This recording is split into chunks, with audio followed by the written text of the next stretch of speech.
Good afternoon, everyone. I am Krisha Ferrer of the Markets and Securities Regulation Department of the Securities and Exchange Commission. Welcome to part 2 of our webinar on when and where to invest.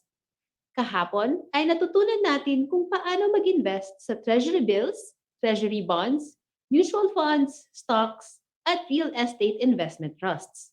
Binahagi rin ng ating financial experts mula sa Bureau of the Treasury, Investograms, at Citicorp Energy REIT Corporation ang kanilang mga tips and tricks kung kailan at saan mainam mag-invest. Lalo na't umaahon pa lamang ang karamihan mula sa pandemya. Ngayong araw ay pag-uusapan naman natin kung paano tayo makakapagtabi at mas malaking halaga para sa ating retirement sa pamamagitan ng personal equity and retirement accounts o pera.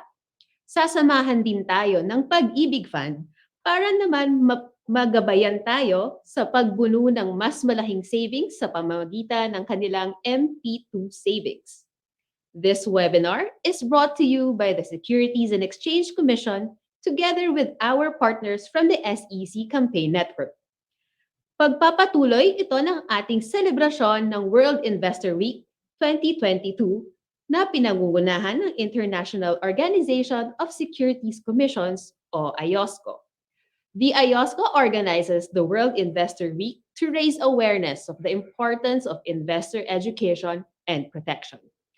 Last October 5, the SEC, together with the Philippine Stock Exchange and other exchanges around the world, joined in the opening of the IOSCO World Investor Week with the ringing of the bell for financial literacy. This year, we headed the IOSCO's call to highlight the importance of investor resilience and sustainable finance in recognition of our efforts to bounce back from the financial setbacks due to the COVID-19 pandemic. Lagi nating paaalala dito sa SEC, huwag magpadalos-dalos. Pag-aralan, suriin at kilatising mabuti ang mga investment na inaalok sa iyo. Rehistrado ba yan? At may karampatang lisensya? Baka naman nasisilaw ka na sa pangakong mataas at madali ang kita. Di mo na malayan, na-scam ka na pala. Maiiwasan yan kung may karampatang kang kaalaman kung ano ang tama at lehitimong investments. Yan ang tututukan natin sa ating webinar ngayong hapon. Before we introduce our speakers, shout out muna sa lahat ng viewers natin on Facebook. Shout out sa International School of Asia and the Pacific, PUP Main Campus and J. Phoenix, PUP, Notre Dame of Midsayap College, LKJI Farm and Trading Corporation ng Iloilo City, Southern Luzon State University of Lucban, Quezon. We hope our FB Live viewers will stay with us till the end dahil may exciting announcement tayo pagkatapos ng ating programa. Share this with your friends, family, and loved ones upang sabay-sabay tayong matuto ng wastong pag-i-invest. Please don't forget to like and follow our Facebook page para naman updated kayo sa aming mga webinar, investor alerts, at announcements. We are also on Twitter, YouTube, and TikTok. I-download din ang SEC Check app sa Google Play Store at Apple App Store. More importantly, visit our website www.sec.gov.ph, which contains all our announcements and updates for the public.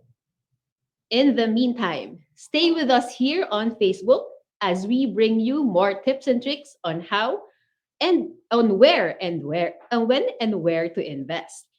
Saan nga ba pwedeng mag-invest? Sa pera o sa pag-ibig? Sigurado akong handang-handa na malaman ng ating live Facebook viewers ang sagot dyan. To start, let me introduce our first speaker for this afternoon. Mr. Jose Recon Estano is the Director of the Financial Supervision Department of the Bangko Sentral ng Pilipinas. Prior to joining the Banking Supervision Department, he was head of the Supervisory Policy Department of the BSP. Mr. Tano has extensive exposure in banking supervision, particularly in the conduct of off-site surveillance and on-site examination, as well as in regulatory research and supervisory policy development. His exposure and involvement in various facets of central banking has led him to represent the BSP in various domestic and international fora. Mr. Tano currently leads the Personal Equity and Retirement Account, or PERA, Technical Working Group. Under his leadership, the PERA Technical Working Group develops a comprehensive roadmap which includes the end-to-end digitalization of PERA. It aims to promote convenient and affordable retirement savings for all Filipinos through digital PERA. Mr. Tano is an accountancy graduate from the Ateneo de Davao University, cum laude, and was a board placer in the 1997 CPA licensure examination. He obtained his master's in business administration with distinction from the De La Salle University in 2008. Everyone, let's give the virtual stage to Mr. Jose Recon Estano.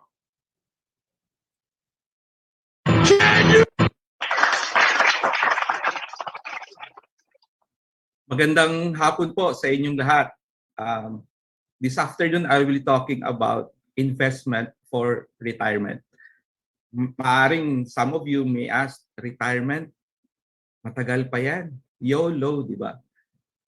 Enjoy the present. But may I ask you, how do you see yourself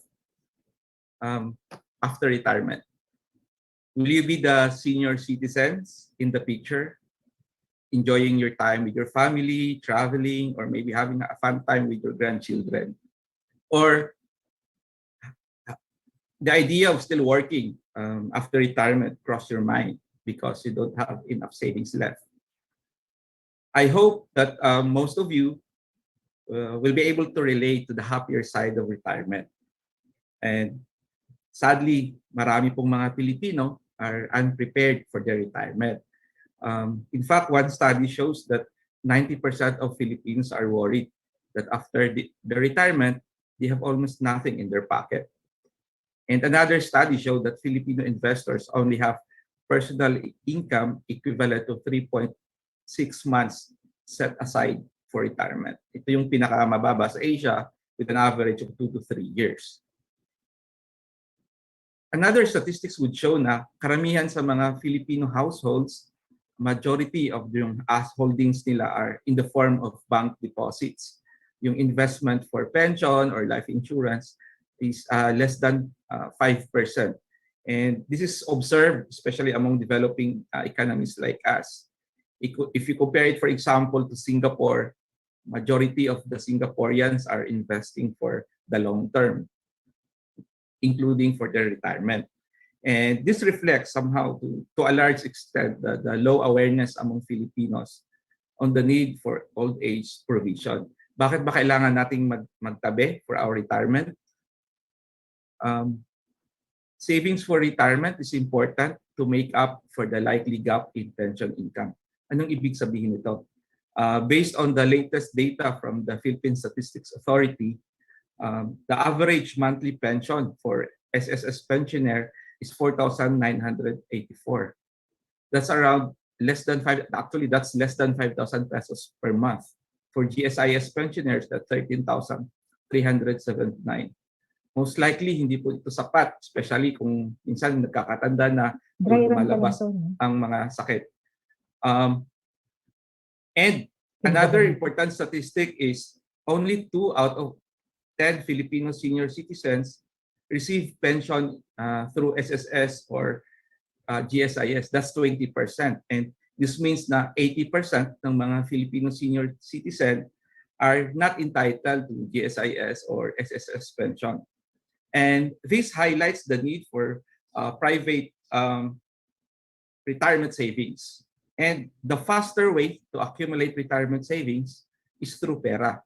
Mas madali na mapalago ang inyong retirement savings sa pamamagitan ng PERA. Ano ba ang PERA? Ang PERA ay Personal Equity and Retirement Account. Ito ay isang voluntary retirement savings program which aims to supplement yung existing retirement benefits offered by SSS and GSIS. Ang keyword dito, voluntary. It depends on our capability and our kung magkano yung kakayanan natin na maitabi for retirement. Sinong pwedeng mag-contribute or mag-invest? Pwedeng ikaw ay isang empleyado or self-employed or overseas Filipino. Importante, you are of the legal age and meron kang tax identification number. The thing is important because you will be enjoying a number of tax incentives under PERA na hindi mo makukuha sa ibang investments. Kung ikaw ay overseas Filipino, it's either you are living or deriving income abroad.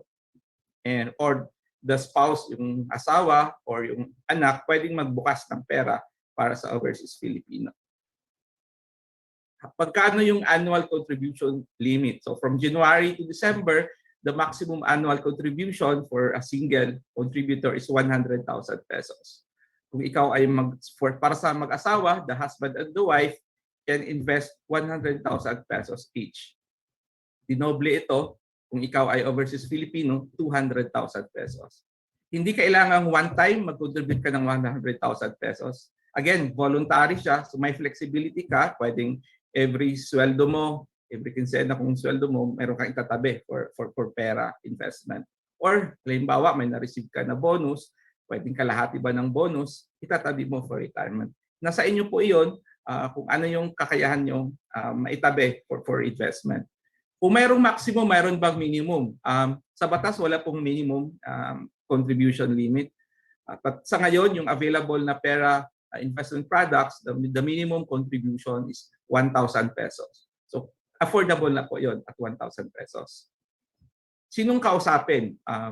Kung gusto nyo magbukas ng pera, ang kakausapin nyo ay yung mga pera administrators. Sino ang mga ngayon existing pera administrators? Ito ay si BDO, si BPI, Asset Management Trust Corporation, at ang pinakabago, yung Atram Trust Corporation. Maaring pumunta sa branches nila or going through the digital platform providers. Si Atram, through Seedbox, that's pera.seedbox.ph. Si BDO, meron ding online platform. Si BPI, ongoing development ng digital platform.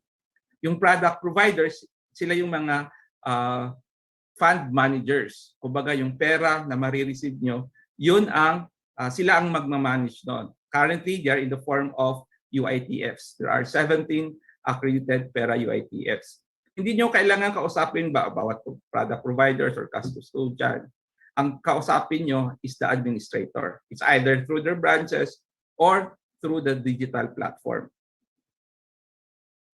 Ano-ano ba yung mga investment products? Under the law, pwedeng ang pera na i-contribute nyo ay ilaan or i-invest sa UITFs, mutual funds, and insurance products, equities, government securities.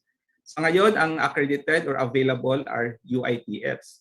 But recently, the SEC has issued new guidelines that allows mutual fund, equities, and government securities, other form of investment, to be as eligible investment products under PERA. So it expands the product offering for PERA.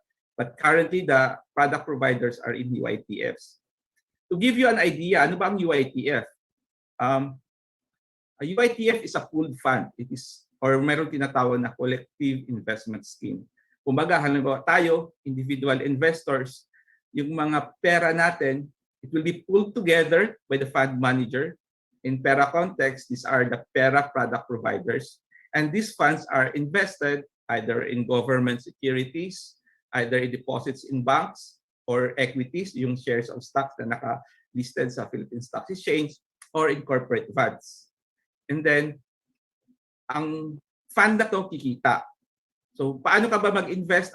Sa UITF, may tinatawag na NAV2 or Net Asset Value per unit. So, yung participation mo is in the form of units. So, halimbawa, when you invest, ang NAV2 ng isang fund is 100 pesos. Then after, say, 3 months, the NAV pool of that fund increases to 130 pesos, it means meron kang kita na 30 pesos. So yung kita ng fund, pag hati-hatian mo, paghati-hatian yon ng different pera contributors or investors. Ang tandaan natin, ang pera ay investment. So maaaring kikita or maaaring din may posibilidad din na magkaka-incur ng losses depending on the economic conditions and other market factors. Ano yung common categories ng UITF? Merong money market fund, bond fund, or equity fund. The money market fund, these are short-term fixed. Yung funds are invested in short-term fixed income securities such as deposits and short-term government securities. These are suitable for conservative investors. Then the bond funds are invested in medium to long-term fixed income securities like GS and corporate funds. For equity fund naman, these are more aggressive one, invested in stocks or equities listed at in the PSE. Ang maaari kayo magtanong, paano ko malaman kung ako ay conservative investor, ako ay moderate or aggressive investor? When you open a PER account, merong client suitability assessment test kung saan merong questionnaire sasagutan ninyo, and based on those questions, magkakaroon ng assessment and maglalabas doon na isa kang conservative investor. Dahil for example, ang major consideration mo yung principal protection, ayaw mong malugi ng malaki. So maaring ang hindi ka lumugi ng malaki, pero limited lang din yung upside mo nakikita. So if you are conservative, so maaring nababagay sa iyo ay money market fund. Kasi sa finance, merong tinatawag na risk-return trade-off. Kung gusto mo ng higher returns, you must be willing to take higher risks. Or kung conservative mo na, ayaw mong mag-take ng, gusto mo lang low risk lang, most likely yung upside mo nakikita is mas mababa din. Safe ba ang mga pera UITFs? Well, mas definitely safe ito. I-compare mo doon sa mga fly-by-night or quick rich scheme, yung mga scam. Ano yung mga safeguards? One, merong client suitability assessment na gagawin. So, pag nagbukas ka or pag nag-invest ka, it means yung paglalaanan mo na investment, i-take into account kung ano yung risk profile mo. Kung conservative ka ba, moderate, or aggressive. Second, these are supervised entities for banks and trust entities. These are supervised by BSP, for mutual funds by the SEC, kung insurance companies by the Insurance Commission. So, and they have to go through accreditation process as well with the BIR. And third, these are managed by professional managers. So these are some safeguards to ensure na yung safe yung pera nyo that are invested in pera.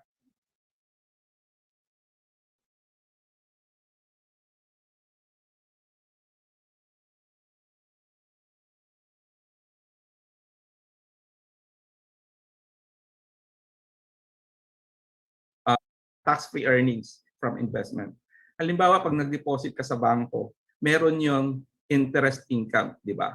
Yung interest income nyon, subject to 20% withholding tax. Pag pera yung investment mo, tax-free, well, hindi mababawasan, hindi makakaltasan yung income mo. Kasi tax-free earnings kung pera investment. Pangalawa, tax incentive on contributions. Yung contribution mo for the year, you are entitled to a tax credit of 5%. Halimbawa, nag-invest ka ng 100,000 for the year 2021, you are entitled to a tax credit of 5,000 pesos. Yung 5,000 pesos na yon, pwede mo siyang gamitin na pambawas sa mga tax liabilities mo sa BIR. Ang mangyayari niyan is yung hihingi ka ng si BIR mag-i-issue ng tax credit certificate. Ang gagawin mo lang, makipag-coordinate ka sa pera administrator. Mas madali na ngayon kasi we go through digitalization.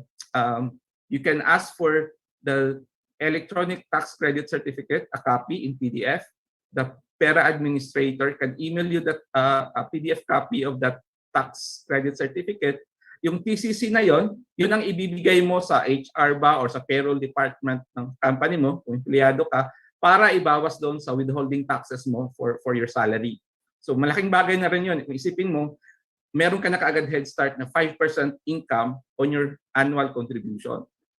And the third one is tax-free distribution. Pag qualified distribution siya, meaning kukunin mo after retirement, hindi babawasan ng any form of tax yung principal at saka yung income or yung income ng pera investment mo. Halimbawa naman, namatay yung contributor, it will not be subject to estate tax. To give you an example, to illustrate yung advantage pag pera investment, say for example, a pera UITF versus a non-pera UITF. Ang assumption natin, nag-contribute ka, minax out mo yung 100,000 pesos per year, ang investment horizon mo is 30 years, and the investment income is 5% per year. That investment income is not guaranteed. It could be higher or it could be lower, and the tax rate is 20%. So in the first year, yung fund balance mo, yung principal mo, halimbawa kumita ng 5%, buo yun, 5,000, madadagdag sa fund value mo. Whereas kung non-pera yung investment mo, mababawasan ng 20% tax kung halimbawa deposits yan or GS. Pangalawa, meron kang tax credit na 5,000 pesos na pwede mong ipambawas doon sa mga tax liabilities mo sa BIR. Then assuming you started early and you are religiously contributing 100,000 pesos per year, if we compare the fund value after the end of 30 years, started at age of 25, and at the age of 55, tingnan mo, i-compare natin yung fund value. With this example, with this illustration, much higher yung fund value mo by around 1.4 million. Meron ka pang tax credit na nakukuha annually ng 5,000 pesos. And hindi ka magbabayad, for example, ng estate tax na currently at a rate of 6%. So definitely, makikita nyo sa illustration, malaki ang pagkakaiba kung ang investments mo ay in the form of pera or non-pera. Meron ding benefit for the employers who will be participating in pera. May mga, halimbawa, 60-40 sharing. Si empleyado magbigay ng 40, then mayroong matching na gagawin si employer na 60. Ang contribution ni employer, pwede niyang gamitin na pang-deduction sa gross income na subject to tax.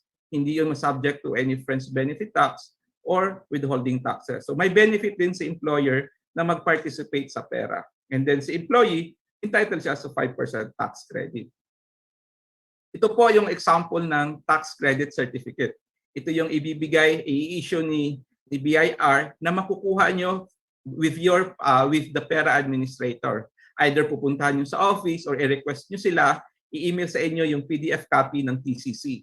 At yung TCC na to, yun ang ibibigay nyo sa payroll department nyo or sa HR nyo para ibawas sa mga withholding taxes nyo kung kayo ay empleyado. Importanteng dandaan, sa pera merong 55-5 rule.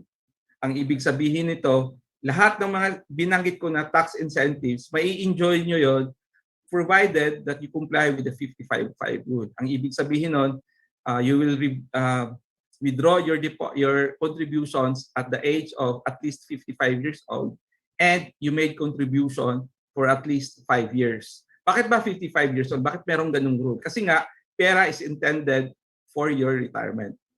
Mahirap din kasi kung walang ganitong rule, baka kukunin mo na, hindi ka pa dumating ng retire. Naubos mo na bago ka pa nag-retire. Pangalawa, yung 5 years na contribution, kasi kung tutuusin mo, pag nagsisave ka for your retirement, 5 years may not be enough. Ang 5 years naman ito is hindi kailangan consecutive. Meron din usual na tanong is, what if malapit na ako sa 55 or 55 years old, pwede pa ba akong mag-contribute or invest through pera? Pwede pa rin po, comply nyo yung second requirement or condition na contribution of at least 5 years, then mai-enjoy nyo yung mga tax benefits na yon. Anong mangyayari pag hindi nyo na-comply yung 55-5 rule? Halimbawa, withdraw nyo siya before reaching the age of 55 or before contributing for at least 5 years. Ang mangyayari, lahat ng tax incentives nyo na na-enjoy, ibabalik nyo yun sa BIR.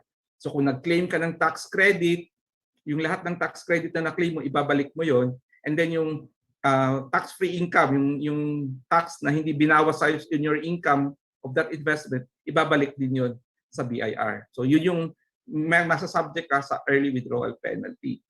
Pero may exception yung early withdrawal penalty. Ibig sabihin, kahit na i-withdraw mo siya prior to age of 55, hindi ka masubject sa early withdrawal penalty kung ginawa mo ito dahil kailangan mo magbayad for accident or illnesses na nag-require ng hospitalization in excess of 30 days.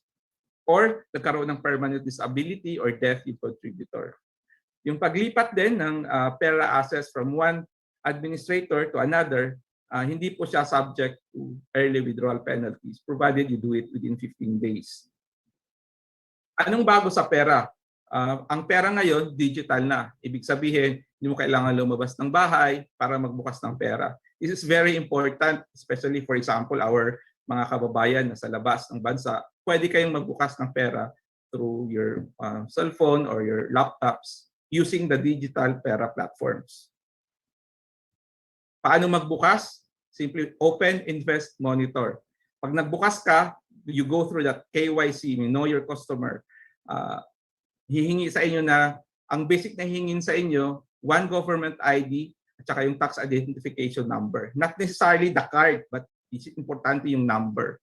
Then yung binanggit ko kanina, merong client suitability assessment para malaman kung ikaw ba ay conservative, moderate, or aggressive investor. And then may mga e-learning, may mga videos doon para malaman mo ano ba ang mga salient features ng pera. Pag nakabukas ka na, pwede ka na mag-invest. For example, i-fund transfer mo from your existing like bank account or e-money account, and then ililipat mo sa designated na depository account ng administrator. Pag naka-invest ka na, then you can monitor ano bang performance ng investment mo. So yun, digitally, kung you are using the digital platform, kung gusto mo daily titingnan, makikita mo kung anong performance ng investment mo or yung contribution mo. Nabanggit ko na basic requirement, one valid ID plus TIN. Kung sino ang kakausapin nyo, as I mentioned, the administrators. Ang digital platforms na available ngayon is the seedbox. This is for ATRAB. So https era.seedbox.ph. Kung BDO naman, online.bdo.com.ph. For BPI, meron din siyang website for pera. So, ang kakausapin nyo, administrators, yung tatlo, either through the digital platforms o kung mas kompante kayo na may makakausap, you can go to, for example, the branches ng BPI. So, after giving you the salient features of pera, the next important question is, should you invest in pera? Well, I cannot answer that. It's a personal decision on your part. But let me highlight you the importance or the benefits of pera. First, mas madali mapalago yung retirement savings niyo kasi merong superior tax benefits na hindi mo yan makukuha yung tatlo na yun sa ibang retirement or investment options. So, madali mo siyang ma-accumulate yung retirement. Kasi sa investment, time is your friend. Kumbaga, yung kita mo this year, kikita ulit next year, at yung nakita na yun, kikita na rin the following year. That's the power of compounding. So, malaking bagay yun na hindi nababawasan ng tax, yung income, kasi yung income na yun, kikita na naman the following year, and etc. So, mas mabilis ang paglaki ng yung naiipon for retirement. Pangalawa, it will enhance the financial security of your family. Well, parang part na sa kultura ng mga Pilipino, di ba, na minsan yung mga mag-retire, konti lang yung naitabi kasi inaasahan nila yung mga anak nila, natutulungan sila, including financial support. But wala namang mali doon. Siyempre, kailangan natin tulungan yung ating yung parents natin, kung tayo anak or yung anak natin, baka naman may ibigay sa atin. But just remember that the money that you will be taking away from your children are money that could have been that are intended for your grandchildren. So maganda din na sa ngayon pa lang, mag-start na tayo mag-ipon para naman we become blessings to our family. Yung i-break natin yung cycle na aasa ka sa anak mo, yung anak mo na yun, pag siya naman ang nag-retire, aasa sa anak niya. Sana naman ma-break natin yung cycle na to na on our own, we are ready financially for our retirement. And third, contribute to capital market development and promote long-term savings. So at a macro level, malaking tulong din yun na maipon yung long-term savings na pwedeng gamitin to fund long-term projects like infrastructure infrastructure projects of the government. In that way, makakatulong tayo in capital market development and providing long-term finance. If you want to know more about pera, we have a pera microsite at the BSP website. So mayroong mga FAQ doon about pera, the rules and regulations, upcoming events, statistics, yung mga link ng platforms, and doon din, meron din tips and reminders. So you can look at the BSP website, and you can also visit the BSP Facebook page. May mga materials din kami promoting pera. And lastly, my last message to you are working beyond your retirement should be a choice and not an obligation. You boost your retirement savings now with pera. Magandang hapon po.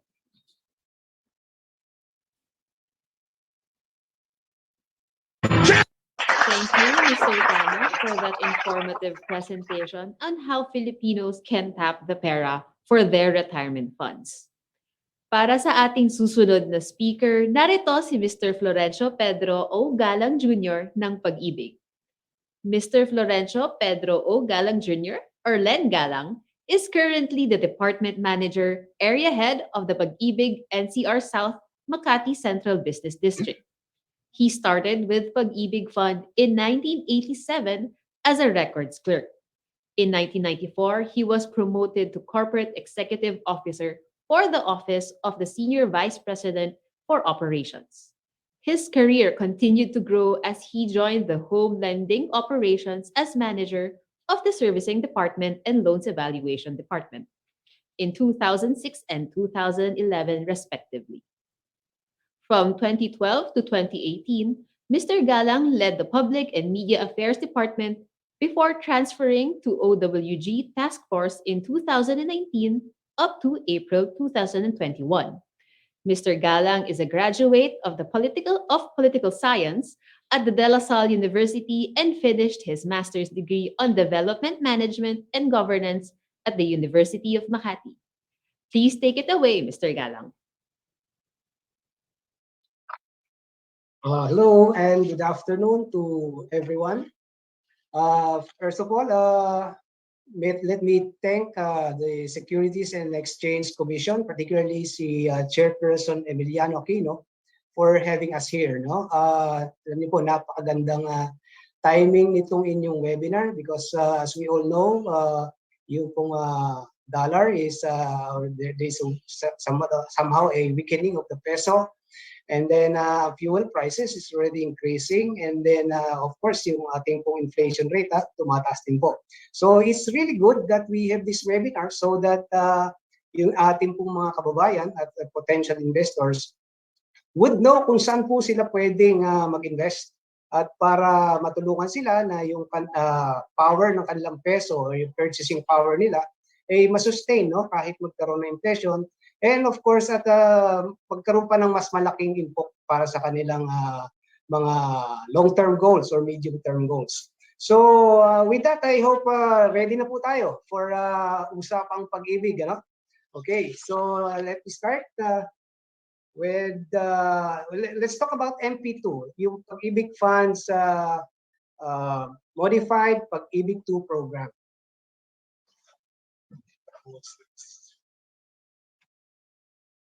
Okay. Ano po ba itong Pag-IBIG 2, Modified Pag-IBIG 2 program, no? Perhaps marami na sa inyo ang kahit paano ay nakabalita na about our Pag-IBIG MP2 program. So, maaaring may tanong nyo, bakit ito pinag-uusapan? Bakit maraming nakakaalam na ng MP2 program? Even sa social media, ano? Marami nang lumalabas ng mga blogs endorsing the MP2 program of Pag-IBIG Fund as perhaps one of the best program available in the market today. So, ano po ba ang ating MP2 program? So, okay, the Modified Pag-IBIG 2 program or MP2 is a voluntary savings program for active Pag-IBIG members to allow them of a shorter savings scheme with a yield higher than the existing Pag-IBIG membership. The program is also open to retirees or pensioners who are former Pag-IBIG members. Okay, isa-isahin po natin kung ano yung nasa definition ng Pag-IBIG 2. First, it says here, it's voluntary. Okay, so ibig sabihin, optional po siya on the part of the PAG-IBIG members. Ito ay iba doon sa regular PAG-IBIG membership kung saan ay mga empleyado ay kinakaltasan kada buwan ng 100 piso ng kanilang employer.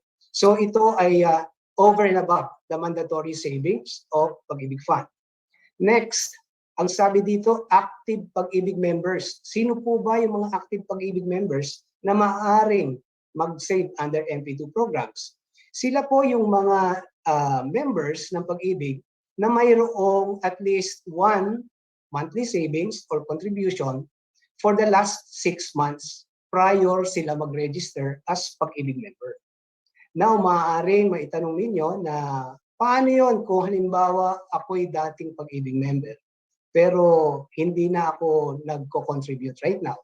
So, maaari po ba siyang mag-save under PAG-IBIG MP2?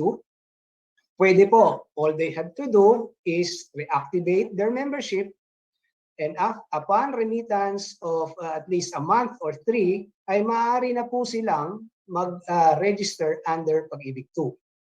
Paano po naman yung mga, let's say, marami po sa ating viewers ngayon ay mga estudyante. Ang mga estudyante ba ay maaaring mag-impok sa MP2? Maaari din. So long as you are 18 years old, ay maaari na kayo mag-register as PAG-IBIG member. Okay? And once registered na, magsimula na po kayong mag-register as PAG-IBIG 1 member at maghulog ng inyong savings under regular PAG-IBIG savings, and register na rin kayo for our modified PAG-IBIG 2 program. Okay? So pwede yun. And then it also says here that for retirees, pwede rin po ito. Okay? So bakit maraming retirees? Actually ngayon marami na pong retirees ang nag-i-impok under MP2 program. Because perhaps si MP2 kasi is the simplest way of making sure na yung retirement funds po nila ay masusustain at mag-grow at hindi kaagad mauubos. Kung kaya't ito inilalagay nila upon retirement, pagkakuha nila ng kanilang retirement fund, ay ilalagak nila po ito at isinisave sa MP2 program para sa ganon, yung kanyang retirement funds ay lumalago pa at hindi nauubos kaagad. Okay? So, in fact, the reason why in-include namin ang mga retirees sa programang ito ay dahil sa kanila mismo nang galing ang mga katanungan nung kanilang kinuha yung kanilang pension or not pension, that the retirement fund from PAG-IBIG, is ang tanong nila, saan kaya namin pwedeng ilagay ito o isave para sa ganon ay lumaki palalo ang aming hawak na pondo. So with that, sinama namin sila under the MP2 program. So ang kinakailangan lamang is that kung kayo ay pensioner or retiree, you should have been a PAG-IBIG member before kayo nag-retire. So kinakailangan you have at least 24 monthly savings with PAG-IBIG fund prior to your retirement. So itong PAG-IBIG 2, ibig sabihin pwede sa halos lahat ng working Filipinos, mga empleyado, self-employed, mga OFW, yung mga nasa abroad, at even ang other working groups ay maaaring mag-impok under MP2. Okay, so now, ano po ba naman ang mga features ng ating MP2 program? Isa-isahin po natin. First, minimum savings of 500 pesos. So, I think MP2 is very much affordable. And in fact, it can be the most affordable savings program in the market today. Bakit? Kasi ang kailangan lang kung minimum savings or startup is minimum of 500 pesos. So halos lahat kaya po itong 500 pesos. And then, isipin nyo na lang, yung mga estudyante, they can also afford that 500. Yung 500, ilang milk teas lang yan, di ba? So they can easily give up siguro some of their yung budget for the milk teas and save with MP2 instead. Okay? So kung ang katanungan is pwede na bang magsimulang mag-impok ang mga estudyante ngayon na at least 18 years old with MP2? Yes, pwede na. Okay. So another thing is it has a feature of a top up regularly or anytime. Ano po ibig sabihin nito? Dahil ang Pag-IBIG 2 po ay optional, maaari kayong mag-remit regularly on a monthly basis or a quarterly basis or annual basis, or pwede rin, ang tinatawag namin dito, one-time big time. Kung kayo po ay halimbawang merong malaking halaga na hawak na hindi nyo po intended gamitin for the next 5 years, maaari nyo pong ilagak ito sa Pag-IBIG Fund, and then dagdagan nyo na lamang kung kailan po kayo mayroong pandagdag doon sa inyong impok sa MP2 program. Okay? So next, it's tax-free dividends. Ano po itong tax-free dividends, no? Yung kita po or income ng ating mga savers under MP2 is in the form of dividends. Hindi po interest, but dividends. And ang dividends, yun po ay yung amount na sinesegregate po ng ating Board of Trustees annually coming from the net income of Pag-IBIG Fund at idinidistribute sa ating members para in the form of dividends. So doon po, yun po ang magiging kita ng ating impok sa Pag-IBIG Fund, yung dividends. Under our charter, ang sinasabi po dito ay hindi po papatawan ng kahit ano pong tax ang ating dividendo. So as you can see doon sa ating slide, noong 2021, ang atin pong dividend rate for MP2 ay 6%. Okay? As you can see, flexible po ang ating dividends. Hindi po ito fixed, no? So ibig sabihin, kung magkano man ang kita ng Pag-IBIG kada taon, doon po nakadepende ang dividends na i-declare ng board para i-distribute sa ating mga members. Okay?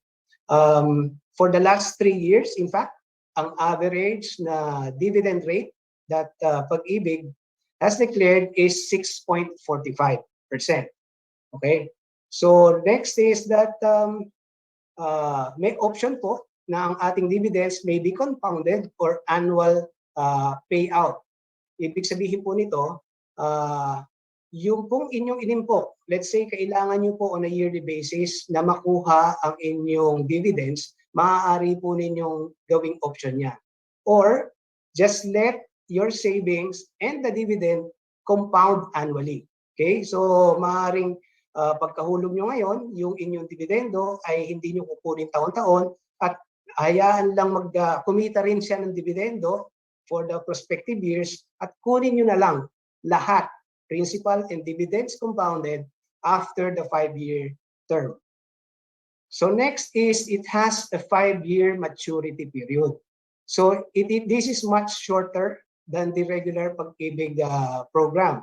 Under the regular Pag-IBIG program po kasi, 20 years ang maturity. But sabi nga, nais natin bigyan ng option ang ating mga member na magkaroon ng savings na magiging akma sa kanilang mga financial goals, no? Yung mga medyo mas maigsing financial goals, nabibigyan natin sila ng 5-year maturity savings program. Halimbawa po, in 5 years gusto nyong magkaroon ng down payment sa pabahay, maaari nyong gamitin ng MP2. In 5 years, nakikita nyo na ang anak nyo ay kakailangan ng pang-enroll, maaari nyong gamitin ang MP2 to prepare for the education of your children. Maaari rin po that ang ating purpose for the MP2 is for emergency program, no? Yung emergency situations. So after 5 years, maaari nyo magamit po yun. Ang isa pa sa kagandahan ng MP2 program po natin ay government guaranteed. Ano po ibig sabihin ng government guaranteed? This means that everything, all the principal that you save with Pag-IBIG Fund or MP2 program will be returned to you in 5 years. Okay? Hindi po yan mababawasan. Okay? Ang ginagarantiyahan po natin, ulitin ko, ay ang principal, ang ating dividends is flexible. It may hindi po yan fixed. Maaari po yung magbago kada taon depende sa income ng Pag-IBIG Fund. Okay. Next feature is that you can have multiple MP2 accounts. Okay, depende nga po, gaya na banggit ko kanina, depende sa inyong purpose. Maaaring meron kang MP2 savings for your housing, meron kang MP2 savings for education, meron kang MP2 savings for emergency use. Maaari din naman kasing bago ka or magdagdag ng MP2 para sa ganun ay magkaroon ka ng multiple na maturity period. So let's say you want that every year meron kang nagmamature na MP2. So yearly, magki-create ka ng panibagong MP2 account. And ang isa pang maganda dito sa MP2 is that this is available online. Hindi na po natin kailangan pumunta sa branch ng Pag-IBIG para mag-register at enroll under the MP2 program. Maaari ito available. All you have to do is go to the Pag-IBIG website, www.pagibigfund.gov.ph, and then click po yung ating MP2 enrollment. Okay, and then follow the instructions. So kung kayo po ay may cellphone at internet, maaari na po kayo ngayong magsimula na mag-register under MP2. Now, for those naman na hindi masyadong techy, no, na ating mga miyembro, maaari po rin naman na pumunta kayo sa ating pinakamalapit na Pag-IBIG branch para kayo ma-assistihan at sa pagre-register under MP2. Right. So now, dahil nakita natin yung features ng MP2, pumunta mo naman tayo sa mga illustration ko on how this MP2 savings grow. Okay, magbibigay tayo ng example na let's say ang isang Pag-IBIG member, no, wants to save, ang kaya lang na po niya na i-save ay 500 pesos monthly, at ang kanyang option po is to get the annual dividends, no? Gusto niyang makuha every year yung kanyang dividends. Ito po yung magiging illustration. So for year 1, ang assumption po natin dito is yung dividend rate na ating makukuha is 6.45 for the next 5 years. Okay, because that is the average dividend rate of MP2 for the last 3 years. And assuming also, nag-start tayo ng January para 12 months pong nag-stay yung inyong savings with the Pag-IBIG Fund. So for year 1, so ang monthly savings natin is 500 pesos. So from January to December, naghulog ka ng 500 pesos. So ang accumulated MP2 savings mo ay 6,000 pesos. And since 6.4 ang ating dividend rate, assuming, no, yung iyong 6,000 pesos ay kikita ng 209 pesos and 63 centavos. That's your dividend for year 1. So yun, dahil ang option mo is payout, ibibigay po yun sa inyo ng Pag-IBIG at i-credit sa inyong assigned bank account. Okay. So the following year, start ka ulit ng January, may 6,000 ka na ng first year, huhulog ka ulit another 500 monthly. So with that, so for the second year, makakahulog ka rin another 6,000. So by the end of the second year, ang cumulative MP2 savings mo na ay 12,000 pesos. And given the 6.45% dividend rate, yung 12,000 mo will now have an annual dividend of 596.63 pesos. Dahil po 12,000 na ang inyong na-input sa MP2. So again, that 596,000 will again be credited to your assigned bank account. Patuloy pa rin po yan sa third year na 500 pesos ang inyong hulog, makakaipon ka ng 6,000 sa loob ng isang taon, at ang magiging cumulative MP2 savings mo na ay 18,000, and given a 6.45% dividend rate, kikita ngayon yung iyong 18,000 ng 983 pesos and 63 centavos. So again, ibibigay ulit yan sa inyo ng Pag-IBIG, i-credit sa iyong bank account. And it goes until the 5th year, until mag-mature ng ang iyong MP2. So, given this scenario, ibig sabihin for 5 years, ikaw ay nag-impok ng 30,000 with a 500 peso monthly savings. 30,000 ang inipon mo, ang principal mo, ang nanggaling sa iyo for 5 years. At ang nakuha mong total dividends under MP2 is 4,918. Okay? So yan yung first scenario. But then again, alam naman natin na yung 500 ay marami naman ang nakaka-afford nitong 500 pesos.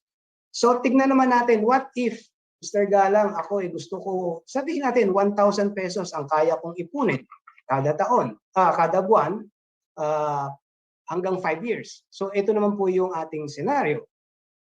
So again, payout option is annual, okay, o annual. And then ang nais mong i-impok ay 1,000 pesos monthly for 5 years. So assuming again, January ka nagsimula, 1,000 pesos until December of the first year. So ang accumulated savings mo na ngayon ay 12,000. Given the 6.45% dividend rate, your 12,000 will now be earning 419.25.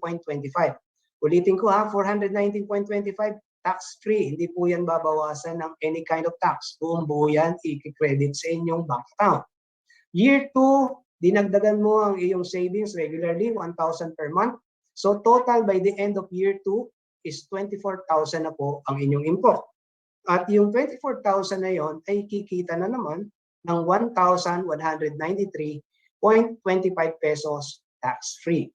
And so on. So this scenario will show you that in 5 years, given the 1,000 monthly savings nyo, ay makaka-accumulate po kayo ng MP2 savings of 60,000 pesos.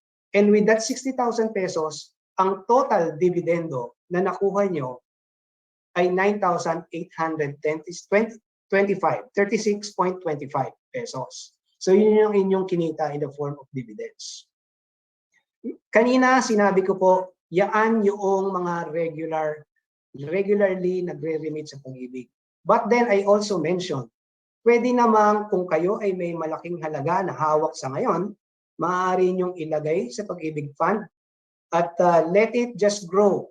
No? Let's say hindi niyo na po nais dagdagan after yung first ninyong hulog sa PAG-IBIG fund, ito po yung magiging scenario. Ito po ang ating assumption is that, again, payout pa rin ang ibibigay sa inyo. Let's say a member has 1 million cash na hawak po niya at nais niyang mag-impok sa MP2. Let's say January of a particular year, year 1, nag-register siya, nag-impok sa PAG-IBIG 2. Okay, PAG-IBIG, here's 1 million pesos. Ilalagay ko to sa MP2 and I'll let it stay there for 5 years. And since ang payout option mo is annual dividend, yung payout is at 6.45%, pagdating po nung end of year 1, kayo po ay kikita ng 64,500 pesos. Okay? Tax-free.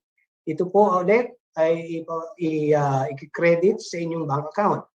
And then, for the second year, hindi nyo na dinagdagan yung 1 million. So, the 1 million stays. No? Nakuha nyo na yung 64,000, your 1 million stays.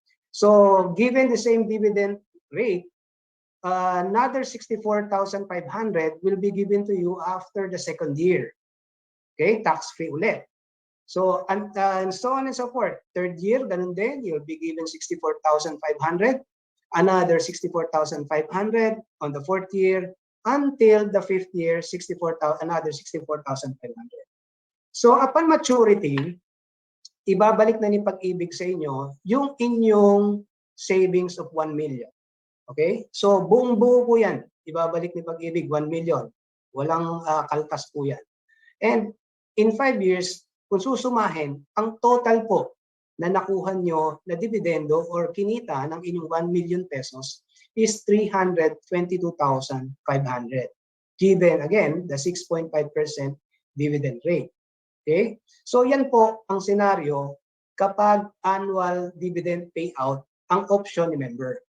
Ngayon, bigyan po naman natin ng example kung halimbawa ang desisyon naman ni member na instead na kunin ko yung dividendo ko every year, paano po ba ang mangyayari o magkano ang magiging dividendo ko kung iiwan ko pa rin sa pag-ibig, even the dividends. Hindi ko kukunin annually.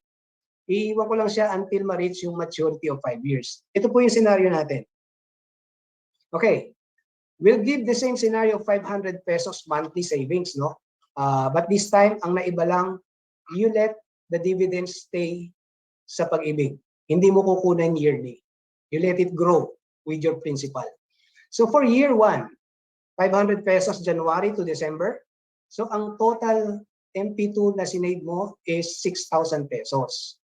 And given that year at 6.45% dividend rate, kumita yun, di ba, ng 209.63. So by the end of year 1, ang total na na-save mo, principal plus your dividend, is 6,209.63. So we go to year 2. Meron ka ng 6,209.63, dinagdagan mo pa ulit ng 500 on a monthly basis. So that's another 6,000 in a year. So given that, yung iyon namang inimpok na 6,000 ay kikita rin ulit ng 610.15. So magkano na yung magiging total MP2 savings mo for the end of the second year? It will already be 12,819.77. Meaning, dinagdag mo yung previous year na 6,209 plus the 6,610 ng year 2. And then ganun pa rin, on year 3, you likewise save 500 monthly and nag-accumulate ka another 6,000 for in 1 year. So ang compounded dividends na nun would be 1,036.50. And ang iyong magiging total savings by the end of the third year would be 19,856.27. The same goes with year 4. Ang magiging end total MP2 savings mo by end of year 4 is 27,346.63. That is principal and dividends. And then on year 5, ang magiging total maturity value ng iyong savings with Pag-IBIG is 35,320.11. So in other words, yung 30,000 mo, mas malaki na ngayon yung makikikitain kasi iniwan mo yung dividendo mo at yung dividendo mo kasamang kumita ng iyong principal. At in 5 years, yung 30,000 mo kumita ng 5,320, making your total savings 35,320.11. Okay, that's the 500 peso example. Ito naman po, ang susunod natin na example is yung for the 1,000 pesos. So again, this is compounded dividend payout option. For year 1, 1,000 naman ang iyong savings with the fund. Regularly on a monthly basis, naghulog ka until you reach the end of year, naka 12,000 ka. 12,000, ang compounded dividends niya for year 1 is 419.25. So on total savings mo na is 12,419.25. And then gagawin din natin for the next 2, 3, 4, and 5 years dahil iniwan mo yung iyong dividends to earn and grow with the principal. By the end of 5th year, nakaipon ka ng 6,000 at kumita yung 6,000 mo ng 10,640.22. So total na makukuha mo in 5 years, buong buo, walang tax, 70,640.22. So yun ang scenario if you save 1,000 pesos monthly for the next 5 years. Bigyan din natin ng example ang compounded dividend payout option using naman po yung 1 million pesos na hawak mo na gusto mong palaguin through MP2. So year 1, January, inulog mo yung 1 million, kumita siya at by the end of the year na 64,500. So by the end of the first year, it's already 1,064,500. Since iniwan mo yung iyong dividends together with the principal. For the next 4 years, kikita yun at kikita until such time na yung 1 million mo by the end of 5 years, kikita ng compounded dividends of 366,873.52. So when you request or claim yung iyong 5-year maturity ng MP2, yung 1 million mo is already 1,366,873. Wala pong tax, again, wala pong tax na ibabawas po dyan. At yan po ang makukuha nyo buong buo sa Pag-IBIG Fund. Okay. So, yun po yung mga example no, na on how MP2 works. Now, siguro tignan po naman natin, paano ba? Mr. Galang, natatanong niyo, paano po ba mag-save with Pag-IBIG? Gaya na sinabi ko kanina, nabanggit ko, it's very easy, it's very convenient. Kahit nandiyan po kayo sa bahay nyo ngayon or nasa opisina, you can already start registering no, and enrolling sa MP2. All you have to do is visit our website, www.pagibigfund.gov.ph, and go to virtual Pag-IBIG for members. Okay? Next is click yung Be a Member button, followed by Apply for MP2. But this time, kailangan po muna naka-ready kayo sa inyong 12-digit Pag-IBIG membership ID number. Kasi kakailanganin po yan dun sa ating pag-register. Now, kung sakali naman hindi kayo member pa po ng Pag-IBIG Fund, gaya nung nabanggit ko po kanina, you can always register muna for as a Pag-IBIG regular member before kayo mag-register with MP2. Pwede nyo naman pong gawin yon ng isang araw lang. Register with Pag-IBIG, 1, and then remit. And then after that, register with MP2, and then remit. So, so that's yung step 3, of course, is once you already submitted your registration form or enrollment form, you already will get your MP2 savings account number and may already start saving. Ngayon po, dun sa mga hindi naman po gaanong maalam sa paggamit ng ating digital services, maaari po anytime kayo na pumunta o bumisita sa ating mga tanggapan ng Pag-IBIG at they would be happily serve you po at matulungan kayo mag-register under our MP2. Ang next question would be, okay, naka-register na po ako. Ano naman ang gagawin ko? Saan naman po ako magre-remit or magbabayad o maghuhulog ng ating MP2 no, savings? Okay. Good news po namin sa inyo is that again, we always make the transactions of our Pag-IBIG members easy. Hindi na po kailangan kayong pumunta at mamasahe pa, pumunta sa Pag-IBIG branch. No? We have over 70,000 payment partners nationwide for this. At dun sa ating mga overseas Filipino workers, members, meron po tayong 674 remittance partners overseas. So nandyan po ang ating mga bayad center, EasyPay, GCash, MWillier, Maya, Save More, SM, AUB, BPI, Security Bank, Union Bank, Land Bank, Metro Bank. We also accept payments through credit cards. And of course, our overseas partners, Cash-Pinas, iRemit, PNB, and Bentaha. So, ito na po, I'll show you, ito na po ang ating QR code for MP2 for those of you viewers, participants na gustong mag-register na, just scan this QR code at ide-direct na po kayo niyan sa registration ng MP2 so that you may immediately start saving with Pag-IBIG Fund. So, given that, for more information about our MP2, or any other queries on the Pag-IBIG programs, housing loan, membership, ID number, you may contact us via these service channels. No? At 8 Pag-IBIG 724-4244 or email us, contact us at pagibigfund.gov.ph, chat with us at www.pagibigfund.gov.ph, and also we have Facebook official page. Maraming salamat po.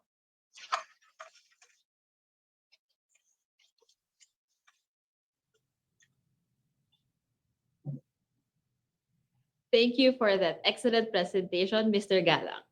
Before we proceed to the panel discussion, shout out muna tayo sa ating Facebook Live viewers. M2R Real Estate Properties Incorporated, Company of Cebu City. Heaven Sent Food and Refreshments Corporation ng Naga City. Candelaria Quezon, Antique Western Visayas, Lapu-Lapu City, Cebu. Sa puntong ito ay iimbitahin natin muli si Mr. Tano para sa ating panel discussion, where we will ask them more questions to get a deeper understanding of the investment products they mentioned. To moderate today's discussion, we have none other than Mr. Chink Positive himself, Chinkee Tan. Kilala natin si Mr. Chinkee Tan mula sa kanyang practical at abot-kayang financial tips na makikita sa kanyang YouTube channel na may more than 2 million subscribers at Facebook page na may more than 4.5 million followers. He is also a radio host and anchor for his show, Chink Positive on Radio 5, and has written several best-selling books such as Till Death Do Us Part, For Richer and For Poorer, and Rich God, Poor God. Please give a virtual round of applause to our moderator and speakers, Mr. Chinkee. We now give you the floor. Maraming salamat, Chris. At syempre naman, grabe, napaka ika nga siksik, liglig at umaapaw yung information na nakuha na natin, sir, kay Sir Tano. At the same time kay Sir Len from PAG-IBIG and Samprera. Ang tanong ko na lang ngayon siguro na bago tayo mag-umpisa, may pera ba sa pag-ibig at may pag-ibig ba sa pera?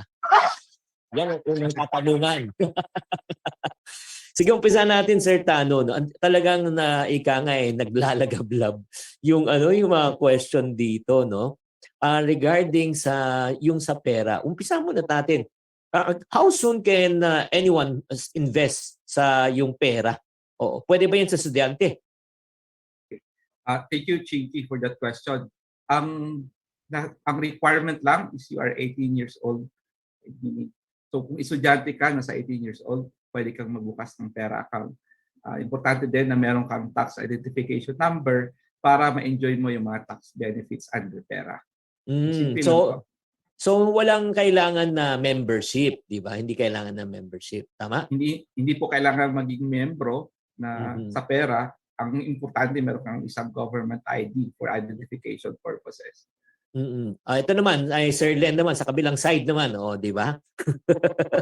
Kailangan naman membro ka, di ba, bago ka makapag-invest, tama?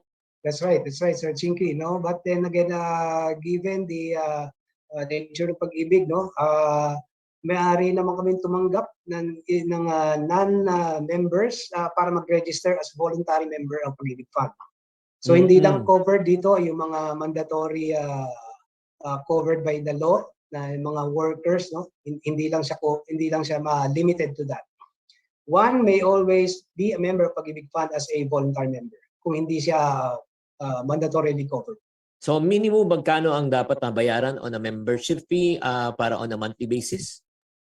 Okay, for Pag-IBIG Fund, yung regular Pag-IBIG membership po natin is just 100 pesos. Now, for the employed, binibigyan niya ng counterpart na another 100 ng employer kagad, no? So, but for the self-employed, other payers, 200 po yung minimum natin. And then for MP2, it's just 500 pesos minimum. Oo, sa 200 pesos muna. So, kung mag-i-invest sila sa MP2 to enjoy more or less the 6% interest per annum, ibig sabihin po niyan, ay mag-i-invest pa siya or let's say magbabayad pa siya ng 200 pesos per month on top of the 500 na contribution niya. Tama? Yes, sir. Yes, sir. At kunyari first time nag-invest siya ng 200 pesos, ang ibig sabihin, pwede na siya bang mag-umpisa agad sa 500 pesos? That's correct, Sir Chinkee. Ang isa ring malaking... You will already be considered as an active member. Ang isang sigurong malaking konsiderasyon, no, na yung yung buwanan na hulog. Medyo kasi hassle yan no, sa pag-ibig at saka sa pera. Meron bang option na instead na monthly ang bayaran, pwedeng gawin na lang annual para taunan na lang ang singilan at bayaran? Umpisahan muna natin kay Sir Recon. Yes, for pera, flexible yun. Pwedeng monthly, pwedeng one-time bonus, basta ang maximum mo for 1 year is 100,000 pesos. Ang gusto ko lang linawin na sa pera, this is managed by the private sector. Hindi po ang Bangko Sentral ang nagmamanage ng pera. At ito naman, kailangan yung makipag-usap sa mga private institutions that are supervised by the BSP and accredited to offer pera. So, hindi po kailangan buwan-buwan, hindi kailangan pwedeng one time. Depende po sa inyo yun. O Len, ikaw. Okay. The same with pera, no? MP2 is flexible.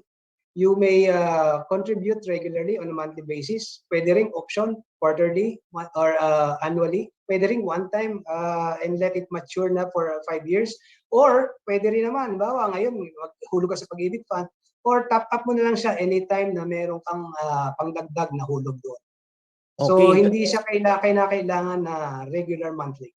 Okay, got it. Oh, so yan actually natuwa rin ako no, yung in terms of remittance of payment. Ngayon ko lang kasi na liwanagan na pwede pa lang gamitin yung mga money facilities like Maya, GCash na monthly contribute na, tama ba? Sa Pag-IBIG hindi na ako lilinya. Yes sir, tama po yan. We Gan- make everything easier for our investors or our members.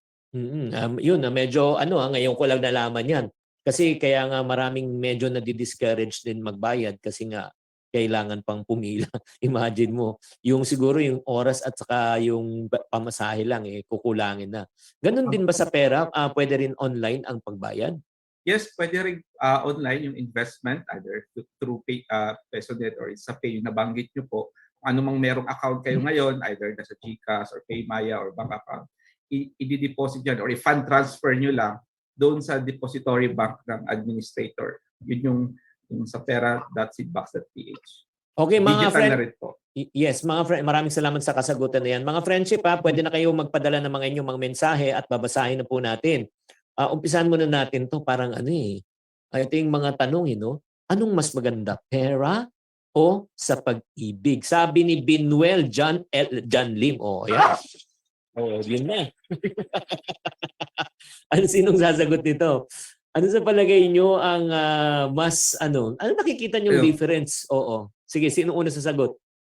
Sige, ako ang mauna. Sa buhay, sa buhay, kailangan mo pareho. Kailangan mo ng Pag-IBIG. Hindi pwede puro Pag-IBIG lang. Kailangan mo din ng pera. But seriously, for these products, itindihin natin na these are not mutually exclusive. Hindi ibig sabihin, pag nag-invest ka ng MP2, hindi ka na pwedeng mag-invest sa pera. Pwedeng dalawa. Mayroong mga considerations lang. For example, time horizon. Ang pera, mas long-term siya. I-compare mo sa MP2, the majority of MP2 is 5 years. This one naman in pera is intended for retirement. On the tax incentives, meron ding mga kaibahan. Halimbawa sa pera, merong tax credit. Pareho ang MP2 at pera na yung income tax free.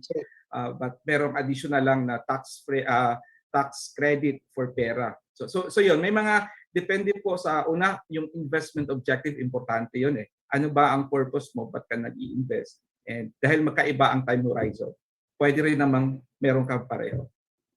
Sir Len? Yes, I agree with sir, no?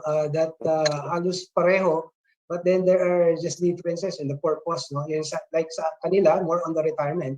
Sa amin, maraming mga short-term goals din like yung bawa for equity, for housing, education. So medyo mas maaga yung maturities na kailangan dyan. And siguro ang kaibahan dito is on the ceiling.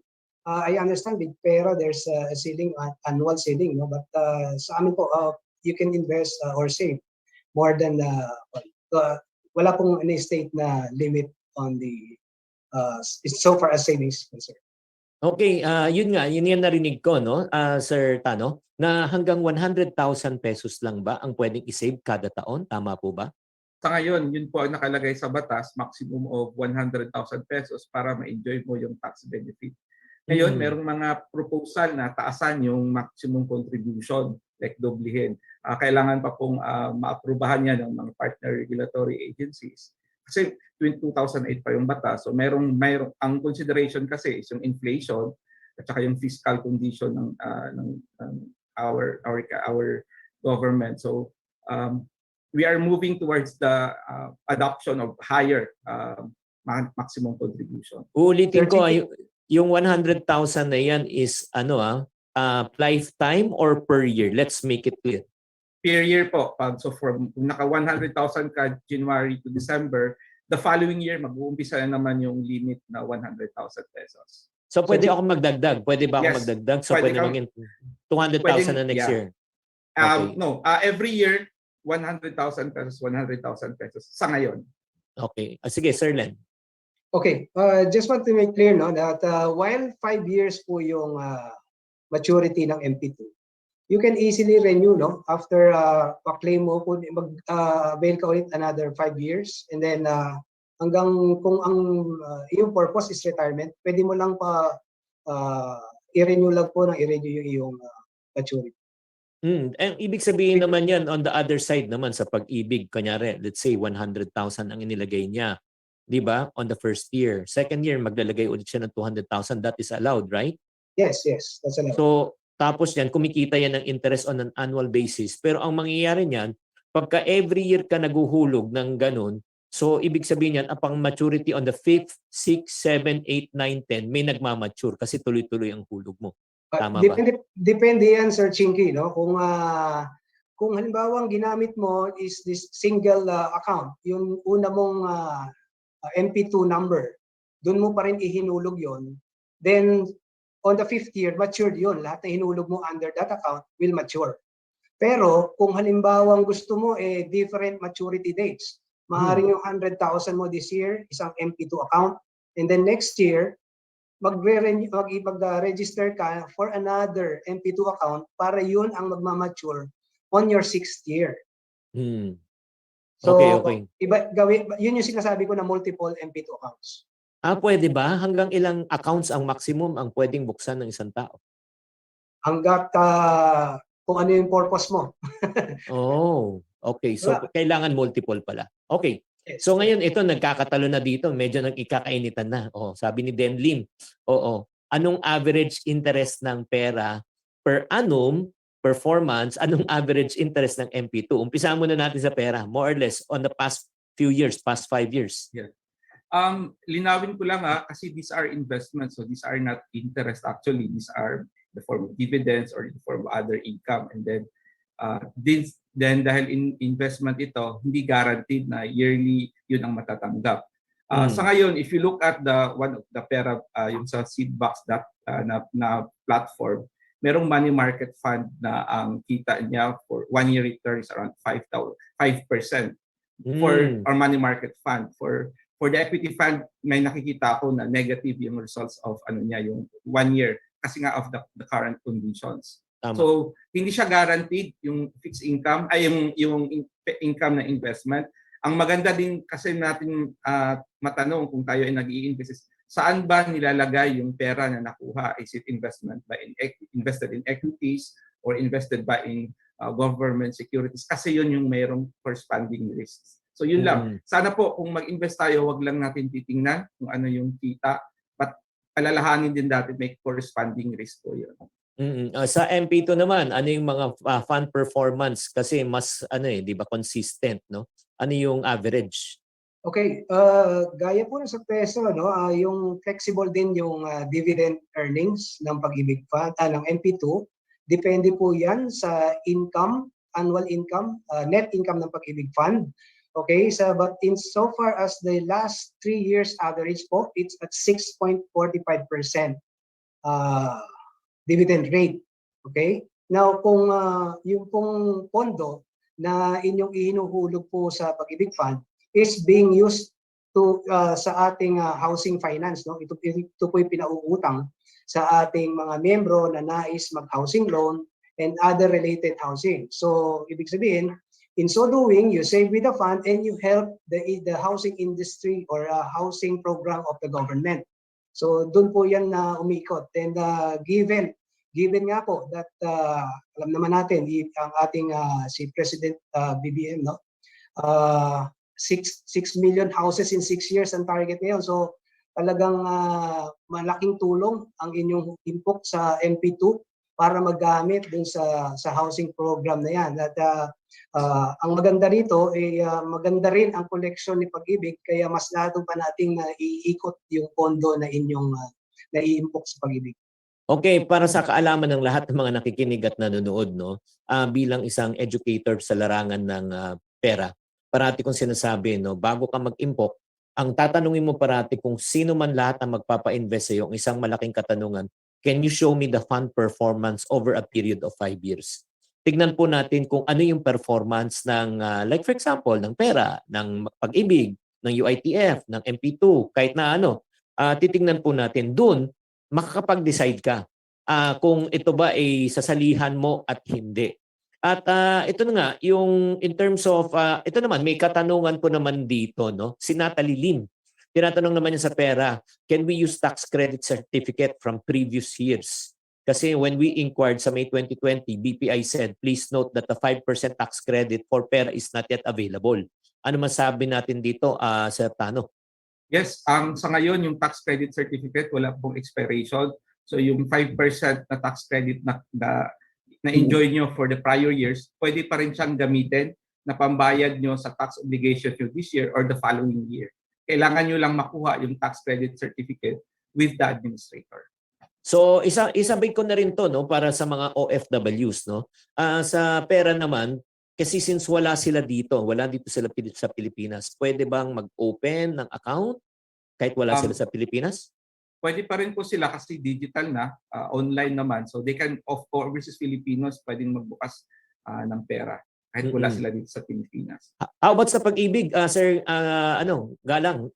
Yes. Pwede po for our OFWs, online din ang ating registration for MP2 and they can always remit sa ating overseas partners. Wow, ang galing naman. So, ito naman, curious lang ako, no, with regards to yung sa pera. Kung titignan po natin sa Amerika, Sir Thanos, an equivalent na financial instrument dyan? O kasi may 401k sila or no, ano bang equivalent ng pera may hambing natin? Actually, yung sa batas, yung pera act, ang tinitingnan nito yung 401k nga sa US. This is a voluntary, parang kumbaga sa retirement framework kasi merong Pillar 3. Kumbaga after the mandatory ng SSS or GSIS, ito yung voluntary pillar program na wherein ikaw mag-save ka pandagdag sa mandatory under SSS. GSIS. Ito naman galing naman kay Enib, no, yung binaliktad na pangalan na Benny. Kung mga nagbabaliktad na pangalan.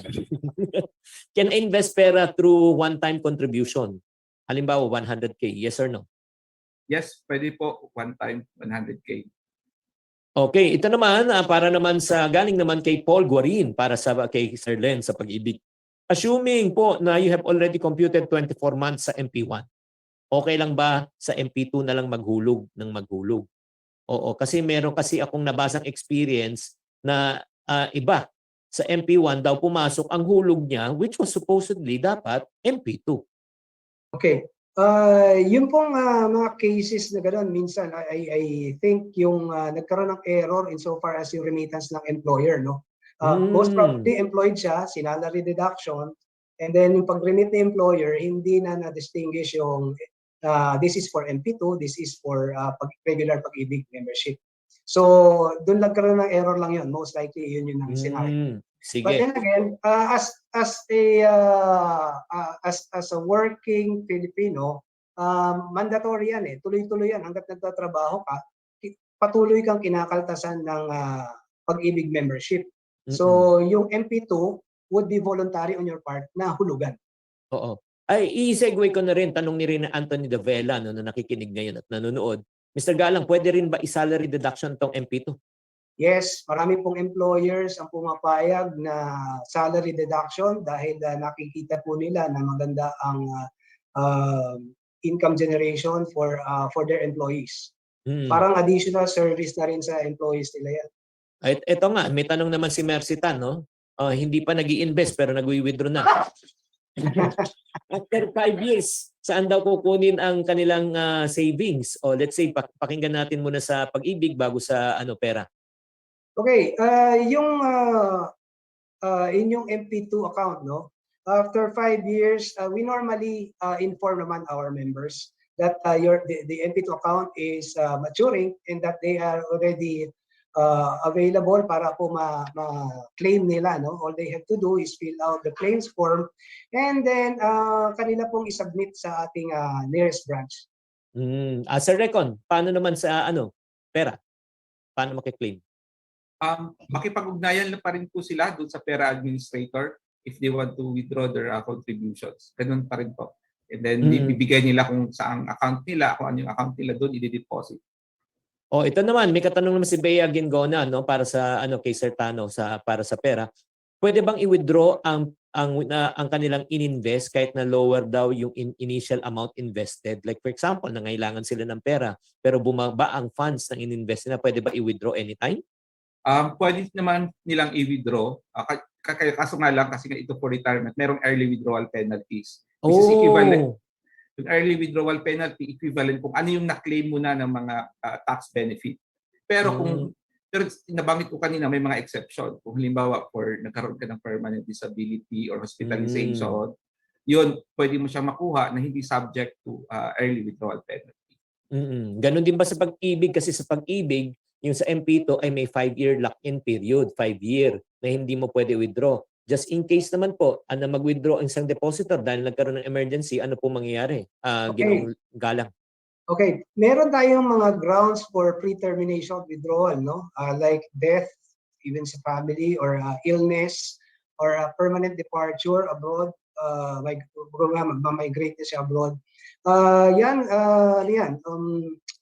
Pwede yan na i-withdraw yung inyong savings, hindi namin ipapatawan ng any penalties. However, if there are no reasons, na valid reasons para ikaw ay mag-withdraw, maaaring ma-withdraw pa rin, subalit meron pa kaming tinatawag na pre-termination penalty wherein 50% na lang po ng iyong kinitang dividendo ang ibabalik sa inyo. So, hindi na po buo. Babawasan lang pero may kita ka pa rin. What if naman ito, sabi ni Erlinda, Espeo, what if naman yung mismong naguhulog 3 taon lang at siya na po ay namayapa na maalam na, babawasan pa ba yung kanyang interest o makukuha niya ng buo? Makukuha na pong buo yon ng kanyang beneficiaries. Pero ibig sabihin, kasi hindi na buo yung 5 years eh. Wala pong penalties. Kasi valid ground po yun. Oo. So guys, kung gusto nyong pre-termination, alam niyo na.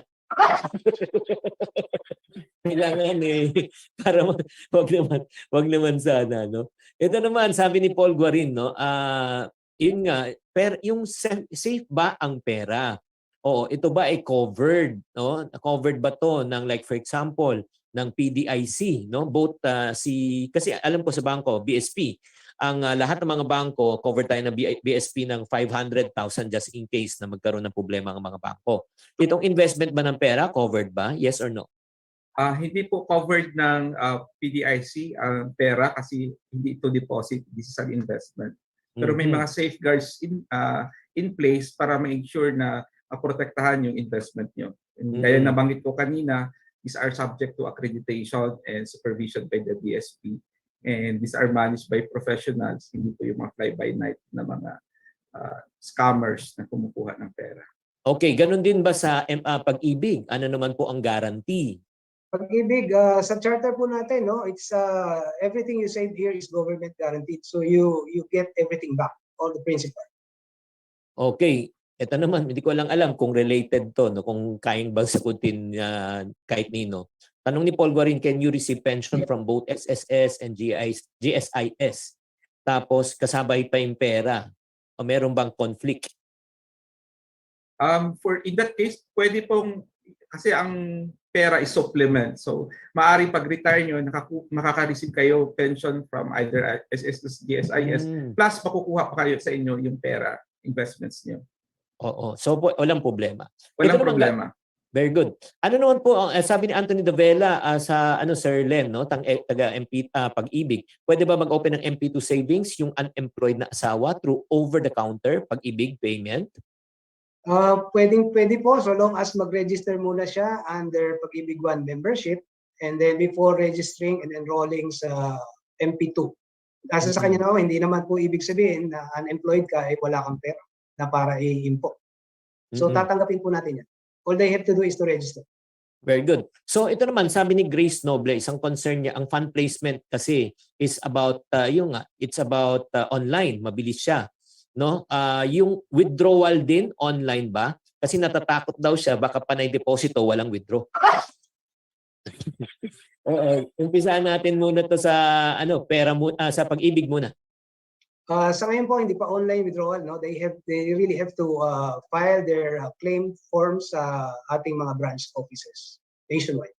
O sa pera naman po. Sa pera, kailangan lang din nila kausapin yung pera administrator kung paano yung proseso ng pagbalik when they want to withdraw their pera contributions. Oo, so kailangan talaga kailangan physical. Paano pala yung mga kababayan nating OFW na hindi pala makapunta dito kasi nandun pa sa ibang bansa? Sir Glenn, tagapag-ibig. Okay, they can always issue a special power of attorney to whoever is in the Philippines na they are authorizing i-withdraw yung kanilang savings. Is that also applicable sa Recon para sa Yes. mga Pwede rin naman yung spouse or yung anak on behalf of the overseas Filipino ang mag-claim. Okay, maraming salamat sa kasagutan na yan. Galing kay Maria Tariela Reyes. May question po ako. Na-enroll ko po yung anak ko ng January 16. Ito yung referring sa pag-ibig. Since age 15 years old na po siya. Siya ang pinamember ko na din sa pag-ibig. May savings na din po siya. Siya po ba ay qualified na rin po sa MP2 at the age of 15? Yes or no? Supposedly po, no, I don't know what happened, but supposedly ang membership with Pag-ibig starts at 18. Oo nga eh. Yeah. Paano siya nakapag-enroll ng 15 years old? That I have to check. Okay, tapos ito naman, si Ray. But Chinkee, what the other parents do, no? Like me, no, nung minor pa yung Okay. anak ko, nag-input ako for MP2 for her. Pero under my name. Under your name. Under your Yes, name. under my So, name. oo. Okay. Pero under pera your- niya yun. Yung mga kanya napamaskuhan, mga sobra sa allowance, and she wants to save, and gusto niya lumaki pa yung kanyang naipon. So sabi ko, sige, MP2 natin. Guys, ito lang uulitin ko based on average fund performance ng MP2 for every year 6% interest per annum. Lagay na natin ulit sa 100,000, ang kikitain ng pera mo ay 6,000 pesos per year. Divided by 12 months, that's 500 pesos per month. Ikukumpara na lang natin sa mga famous na bangko. No? Mga bangko ngayon, ang interest po ay less than 1%. Yung 100,000 po natin ay kikita lang siguro mga 500 pesos per year compared to 6,000. So kayo na po ang pumili kung anong mas gusto nyo. At ganun din po sa pera. Pagka tumama po sila ng magandang taon, di ba? Ganun din po ang pwedeng kitain. Sabi naman ni Ray Rodriguez, no, I have an MP2 saving program for 5 years since peso-dollar exchange is low right now. Will the interest of the savings be affected? Yes or no? Sir Len? I'm sorry. Maapektuhan ba kasi, yun nga, maapektuhan kasi mababa na yung peso, mataas na yung dolyar. Di ba? Maapektuhan ba yung kanyang savings na MP2? Yes or no? Gaya po na nabanggit ko, no, yung ating MP2 is based on the performance ng Pag-ibig Fund, based on our net income. So kung ano man ay declare na net income ni Pag-ibig, whether gumanda or hindi, yun po yung magiging dividend natin. Gusto ko lang siguro mabanggit, no, na ang sinasabi niya kasi medyo we're living in somehow parang mataas ang inflation and everything, baka ma-devalue yung pera. Let me just give an example. Nung po pandemic, there was lockdown. So, medyo matumal ang negosyo. But then again, despite that, Pag-ibig was able to give a dividend rate na mataas compared to others. And it's tax-free. So, ang sinasabi ko po dito, kahit pa dahil maganda po ang takbo ng negosyo o ng Pag-ibig Fund, be rest assured na we would be able to give a good return to our members. O saka ito lang mga friendship, no, pagdating dito na kailangan natin maunawaan. Ang siguro sa tagal-tagal ko rin sa finance, one thing that I've learned in life is let us try to control the things we can control and let go of the things that we cannot. Yung pagtaas ng dolyar at saka versus peso, pagtaas ng gasolina, pagtaas ng bilihin, hindi natin control yan. Pero ang makokontrol mo habang ikaw ay bata pa, lalo na kung ikaw ay nakikinig, kung saan mo ilalagay ang pera mo para labanan mo labanan mo at matalo mo yung tinatawag nating inflation pag devaluate ng ating pera. So yun ang dapat nating gawin. Tama ba, Sir Tano? Yeah, agree po ako doon. In investment, time is our friend. Wag muna natin lalo na pag long-term investment like pera, wag natin masyadong isipin yung annual fluctuations ng prices. At the end of the day, historically naman, over time, yung long-term investment mo is mas malaki ang kita i-compare mo, for example, in a regular savings deposit. Ay, ito, para ma-excite naman kayo, mga friendship, para ma-excite kayo, na para pakita nyo na talagang malaki talaga ang potential, lalo sa pag-invest, na alam nyo ba, na pag kayo ay nag-i-invest sa 6% interest per annum, 6% per interest per annum, ito po ay pwedeng dumoble, okay? 72 divided by 6, it will double every 12 years. Tama ba, Sir Len? Tama ba yung computation ko niyan? I think nadinig ko na yan, na may nakita na akong ganyang yan. Oo. Yes. So, ang ibig sabihin po niyan, ganito po kasimple ha. Lalo na yung mga magulang na nakikinig po ngayon, may zero age kayo. Zero age na anak. At ini-invest nyo, let's say, yung 10,000 pesos nyo para sa inyong anak. Parang retirement fund na ng anak nyo yan. So, at age 60, let's say niya ikukunin yung pera. So, di-divide natin po yung 60 years by 12. 60 years by 12. So, ibig sabihin, ang perang in-invest mo, magdodoble yan ng 5 times. 5 times po. So, sa 10,000 pesos po, double natin. Tulungan nyo ako. Sa Len, sa record, double.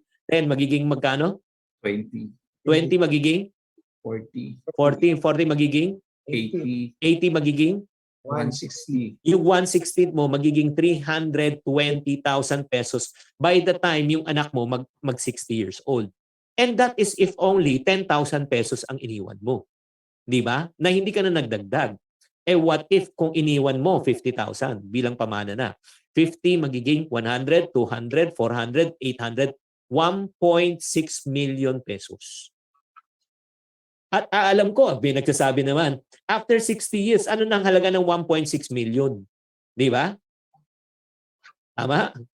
Tatanungin ko naman kayo, o sino po sa inyo ngayon ang may 1.6 million? Nagmamalaki tayo na hindi natin naunawaan na kasi ang ganda talaga kaya kailangan, alam mo, nagpapasalamat ako sa SEC na talagang this is really a great way to educate. Actually, kahit hindi kayo muna mag-invest pero mulat ang inyong kaisipan. 'Di ba? Na kayo kailangan po ay mag-start na mag-invest. So right now, ito naman po. So, itong ano naman, ito. Siguro, tanungin ko na lang.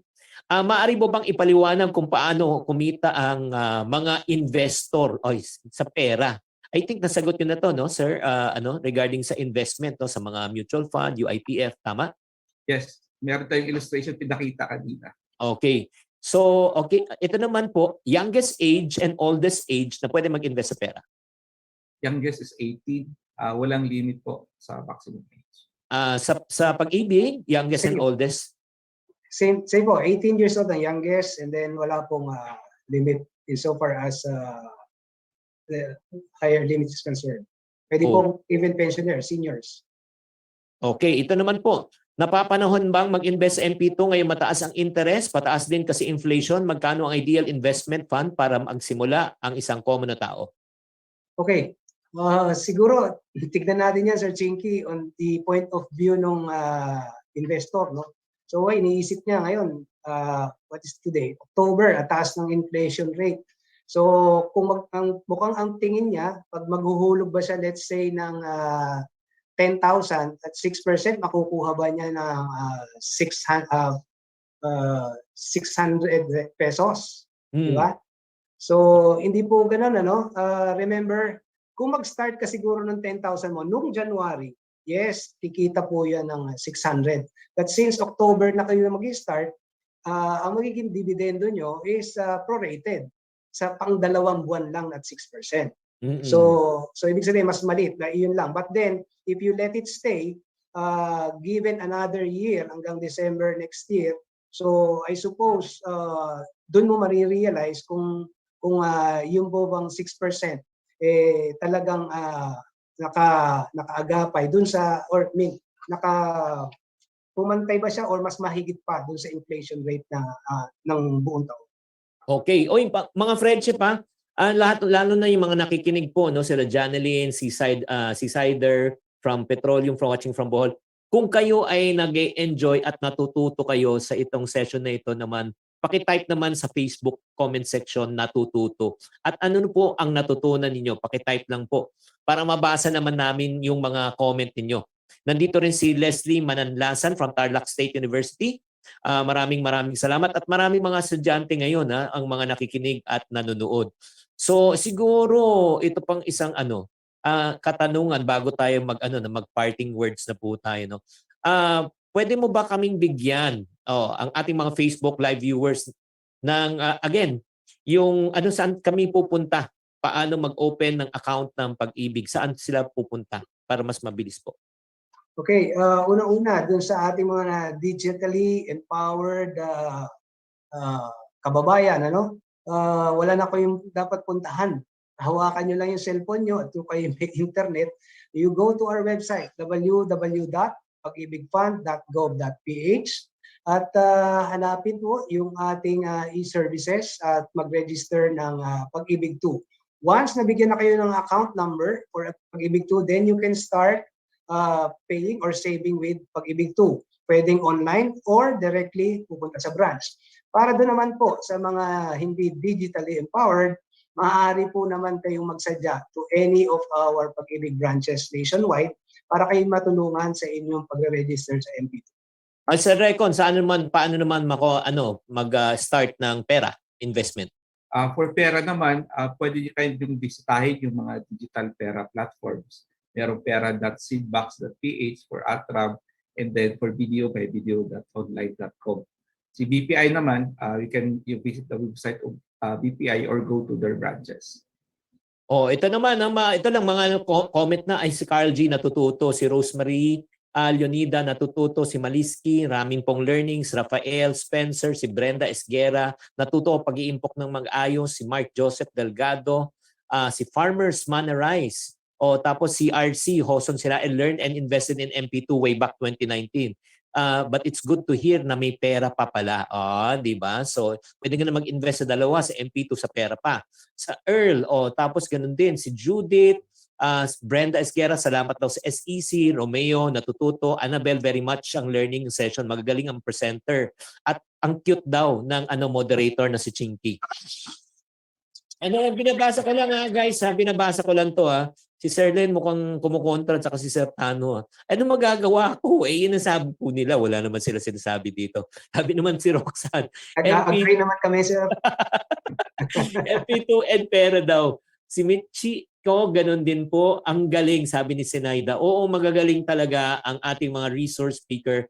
Alam mo, I appreciate both of you guys, Sir Recon and Sir Len, na talagang napaka down to earth, napaka-simple ng inyong pagpapaliwanag at lalo akong namulat nung sinabi mong 1 million. Yung compounded. Yung singkit kong mata, lumaki. Sabi naman ni Janessa, maraming si Dayday. Thank you very much. If ever, ito sabi ni Eva Vestides, if ever po 52 years old, possible pa pong mag-avail. Yes or no? Yes, for MP2, yes. Pwede po. Same with pera. Same with pera. Sabi ni Janeline Roa, natututo po kami kasi nagiging handa po kami. Mas maraming new learnings ang magagamit po para sa pamilya. At lalo na sa mga kabataan na nag-uumpisa, guys, i-encourage ko po kayo na talagang mag-umpisa kayo na maaga. Kasi ang isang advantage ng isang kabataan ay oras, hindi pera. Pag mas mahaba ang oras mo, mas mataas ang pagkakataon na dumoble ang iyong investment na wala kang ginagawa. 'Di ba? Di ba napakapalad no, Sir Len at saka Sir Recon ng mga kabataan ngayon. Nung panahon natin wala namang ganung investment. Tama. Tama? Tama. Oo, kung nag-agree kayo, ibig sabihin magkaedad pa kayo. Totoo naman, sir. Oo.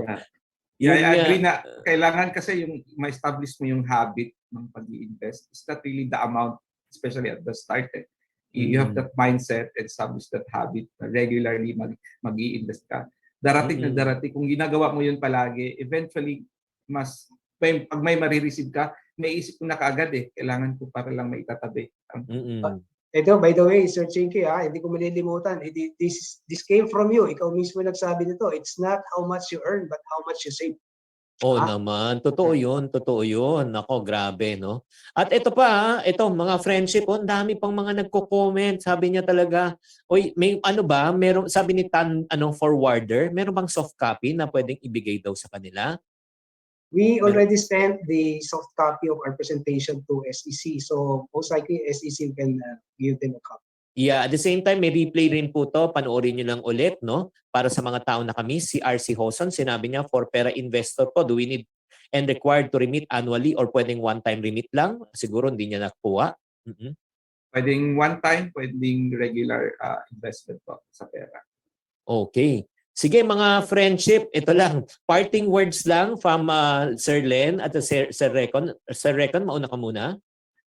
Again, sa pag-iipon, on our side is time. Let's start early to save for our retirement. Huwag natin hintayin na pag malapit na tayo mag-retire, saka natin isipin saan yung gagamitin natin pang-gastos for retirement. So yun lang. Okay. Sir Len? Yeah, on our part, no, again, we would like to thank muna SEC for this opportunity para maipaliwanag po ang ating programa sa ating mga potential investors. So maraming salamat din, Sir Chinkee. By the way, gusto ko lang personally pasalamatan that Sir Chinkee kasi in some of his blogs na-endorse niya yung aming programa no, for PAG-IBIG. Salamat po on behalf of the management. Malaking tulong sa amin. And again, yung ating mga potential investors, I think that this is the best time na kung kayo ay talagang naka-ready na, best time to save with either pera and MP2. Thank you. Maraming salamat sa lahat ng mga tagapagsalita, ang ating host. As much as we want to entertain all questions from the Facebook Live viewers, grabe, maraming salamat din sa pagtangkilik at pagsama sa amin dito. I believe that is all time we have for this afternoon. Salamatan din natin ang SEC. Ngayon, alam nyo na, kung ika nga sa pag-ibig, kung may forever, sa pera ay may forever. Sa pag-ibig, may forever din. Muli, nagpapasalamat tayo sa BSP, PAG-IBIG Fund, at the same time sharing their expertise with us this afternoon. Thank you din sa aking sarili. Maraming salamat at di pa nagtatapos ang buong event ng hapon na ito. Handa ka na ba na gamitin ang natutunan mo sa webinar nating nakaraang 2 araw? Pues, this is your chance to test your knowledge. To find out, let us welcome our partners from Investagrams. Krisha?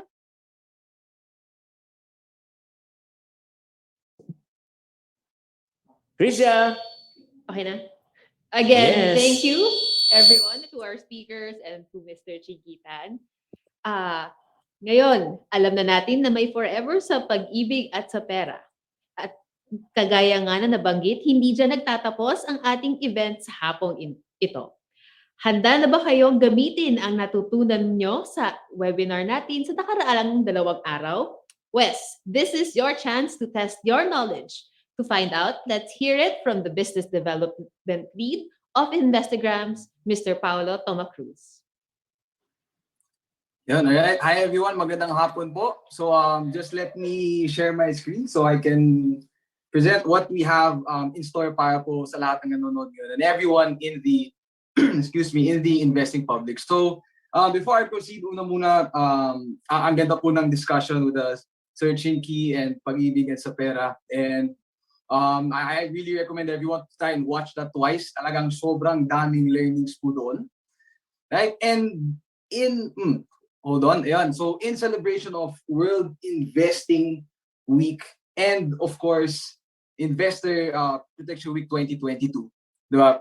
Kami dito sa Investa in partnership with the SEC, we have a special project that we will be giving out to the investing public. So if you're able to attend yung day 1, nag-speak po ang aming CEO and one of our co-founders, si Mr.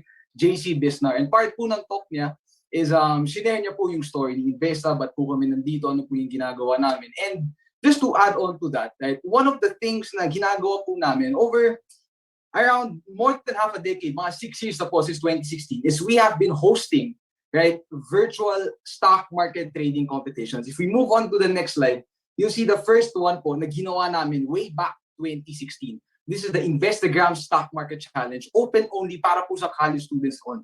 So yung mindset po namin dito is, gets po namin na dapat yung mga kabataan natin, the youth, should start investing as early as possible. And we were thinking, how can we make this more fun and exciting?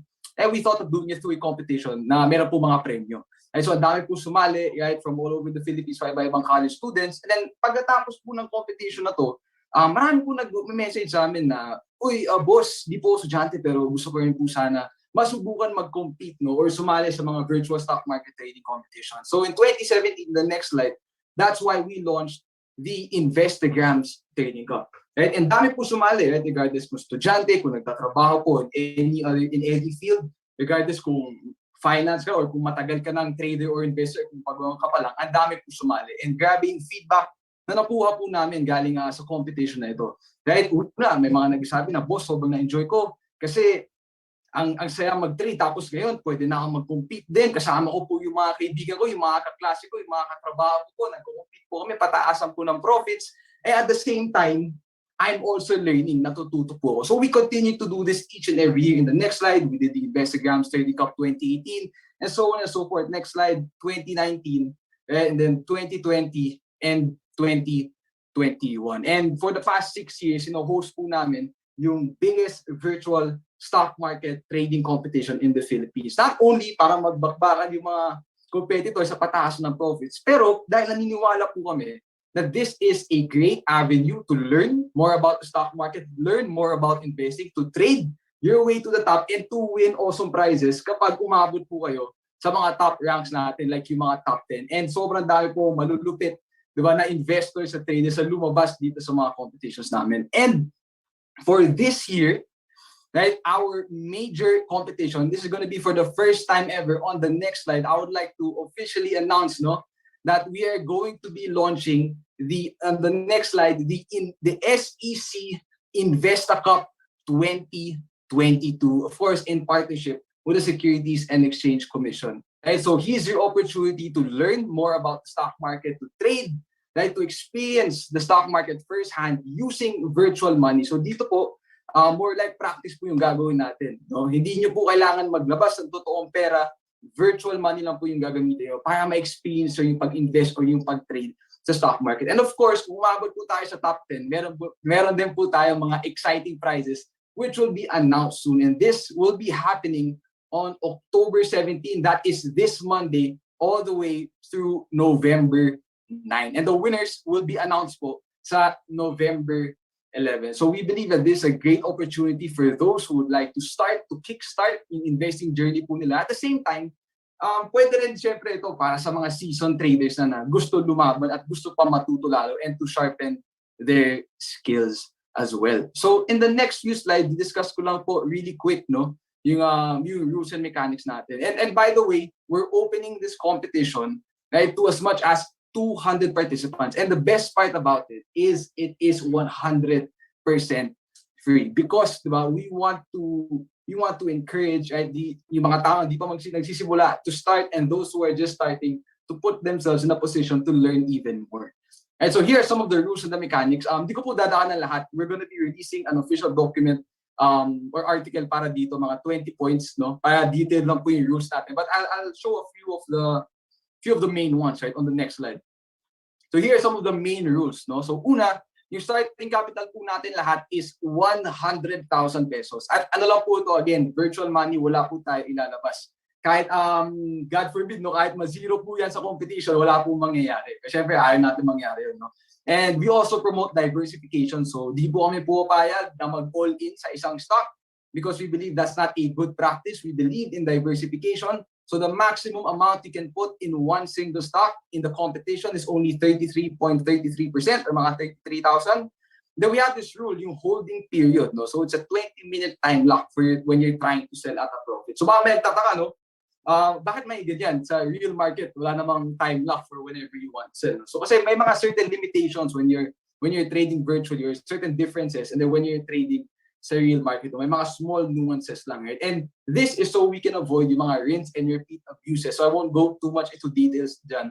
Pero that rule and other rules as well that we have deployed are set to make sure the integrity of the competition nandoon po siya, right? That everything you're going to do in the competition should translate into real life trading skills, right? In the real market environment. Yun po talaga yung gusto namin, na makapag-practice kayo, diba? And yung matutunan nyo, yung magamit yung strategiya or approach sa pag-invest sa competition ay magagamit nyo po sa real market.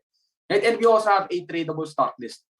So basically, ano po, no? You won't be able to trade all of the stocks in the Philippine Stock Exchange kasi po meron mga illiquid, no? Or mga low value traded na mga stocks dyan. So the only stocks that we will be adding to the competition are those that are actively traded and liquid. No? So mga onting buzzwords. But ano po, meron po kaming screener where we have certain filters to see if this stock, diba, kung eligible siya, pumasok, no, sa tradable stock list natin. So kasama po dyan, syempre, mga large caps, mga SMs, Ayalas, right? And then of course, yung mga medium caps and a few small caps. Yung mga hindi po namin isasama, yung mga super small cap na halos wala pong value traded or very illiquid po. So more or less, there will be around, ballpark estimate, maybe around 70 stocks that will be included in the tradable stock list. And this is something that is updated naman. Kasi may stock naging liquid bigla, add namin sa list, or mayroong nasa list naging illiquid, tatanggalin po namin.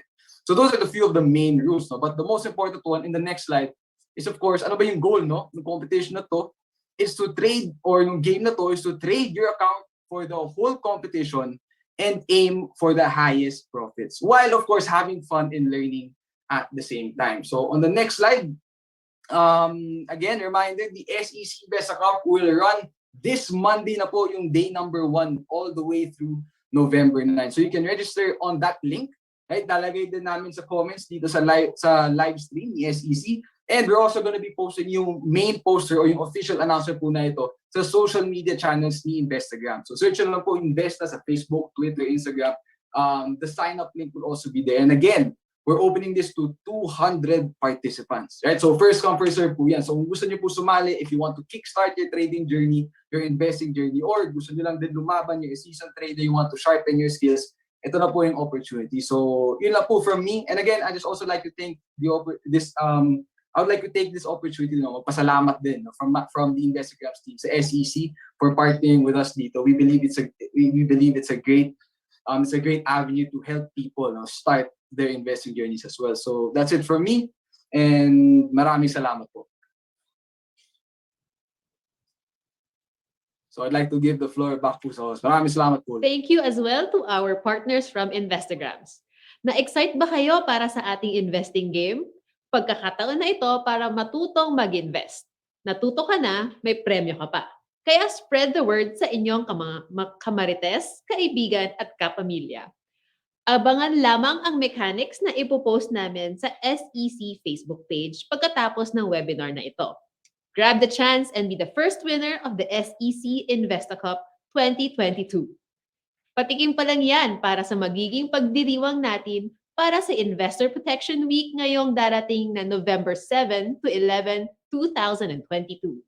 Sa mga susunod na araw, maglalabas ang SEC ng videos ukol sa tamang pag-i-invest at ang posibleng kahihinatnan sakaling sa maling tao o grupo maibibigay ang inyong pera. Meron din tayong iba't ibang palaro para siguraduhin nag-e-enjoy habang natututo ang ating publiko. Tumutok lamang sa Facebook page at website ng SEC para sa updates. The SEC is dedicated to providing you with the quality and insightful webinars to help us improve. So please provide your feedbacks by accomplishing our evaluation form. Please accomplish the evaluation form as part of the verification process for the issuance of e-certificates. Muli, para makatanggap ng e-certificate, pakisagutan lamang ang online evaluation form. Nasa screen ang link. Makikita nyo rin ito sa caption ng aming live video.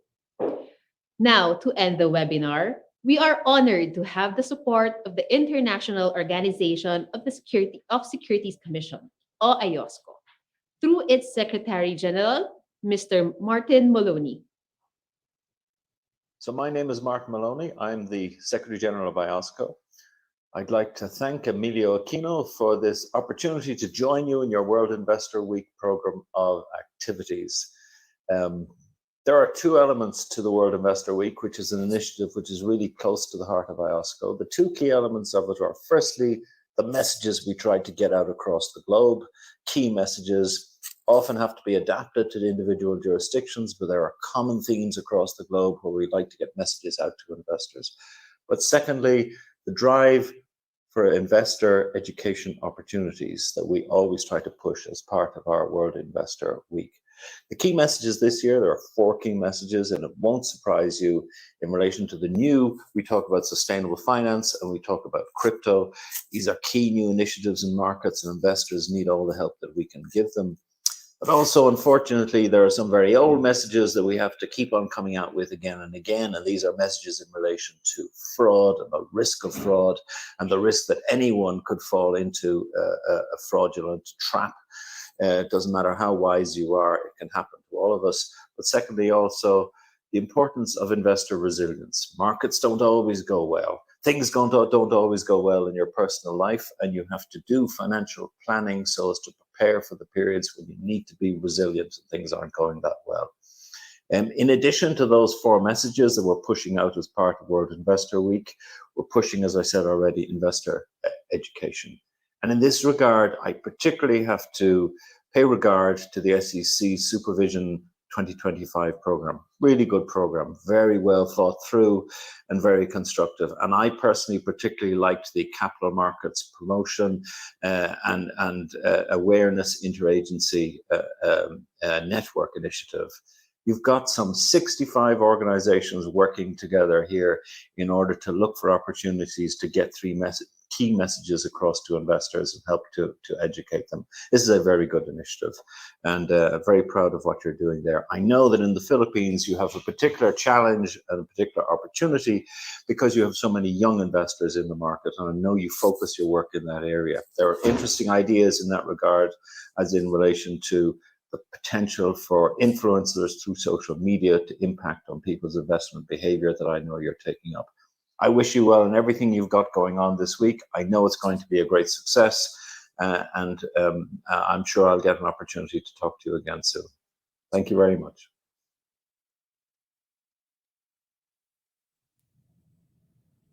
Thank you very much, Mr. Maloney. That ends our 2-day webinar for this afternoon. We hope you had a lot of learnings and takeaways on how to start your investing journey from our speakers. Totoo nga na naman sa hirap ng buhay ngayon, sigurong hindi na natin naiisipang magtabi ng pera para sa savings or investments. Pero sabi nga nila, we start small and build our way up. Ito na ang tamang panahon. Mapapag-ibig man yan o sa pag-i-invest. Paalala, kung hindi man magtagumpay sa una mong sabak sa pag-i-invest, huwag mag-alala. You'll get the hang of it as you go along. What's important is that you've taken the first step toward investing wisely. Doon pa lang, panalo na tayo laban sa mga scammer at manlolokong naglipa na kung saan-saan. Again, thank you for joining us this afternoon. This has been Krisha Ferrer, and see you in our next events.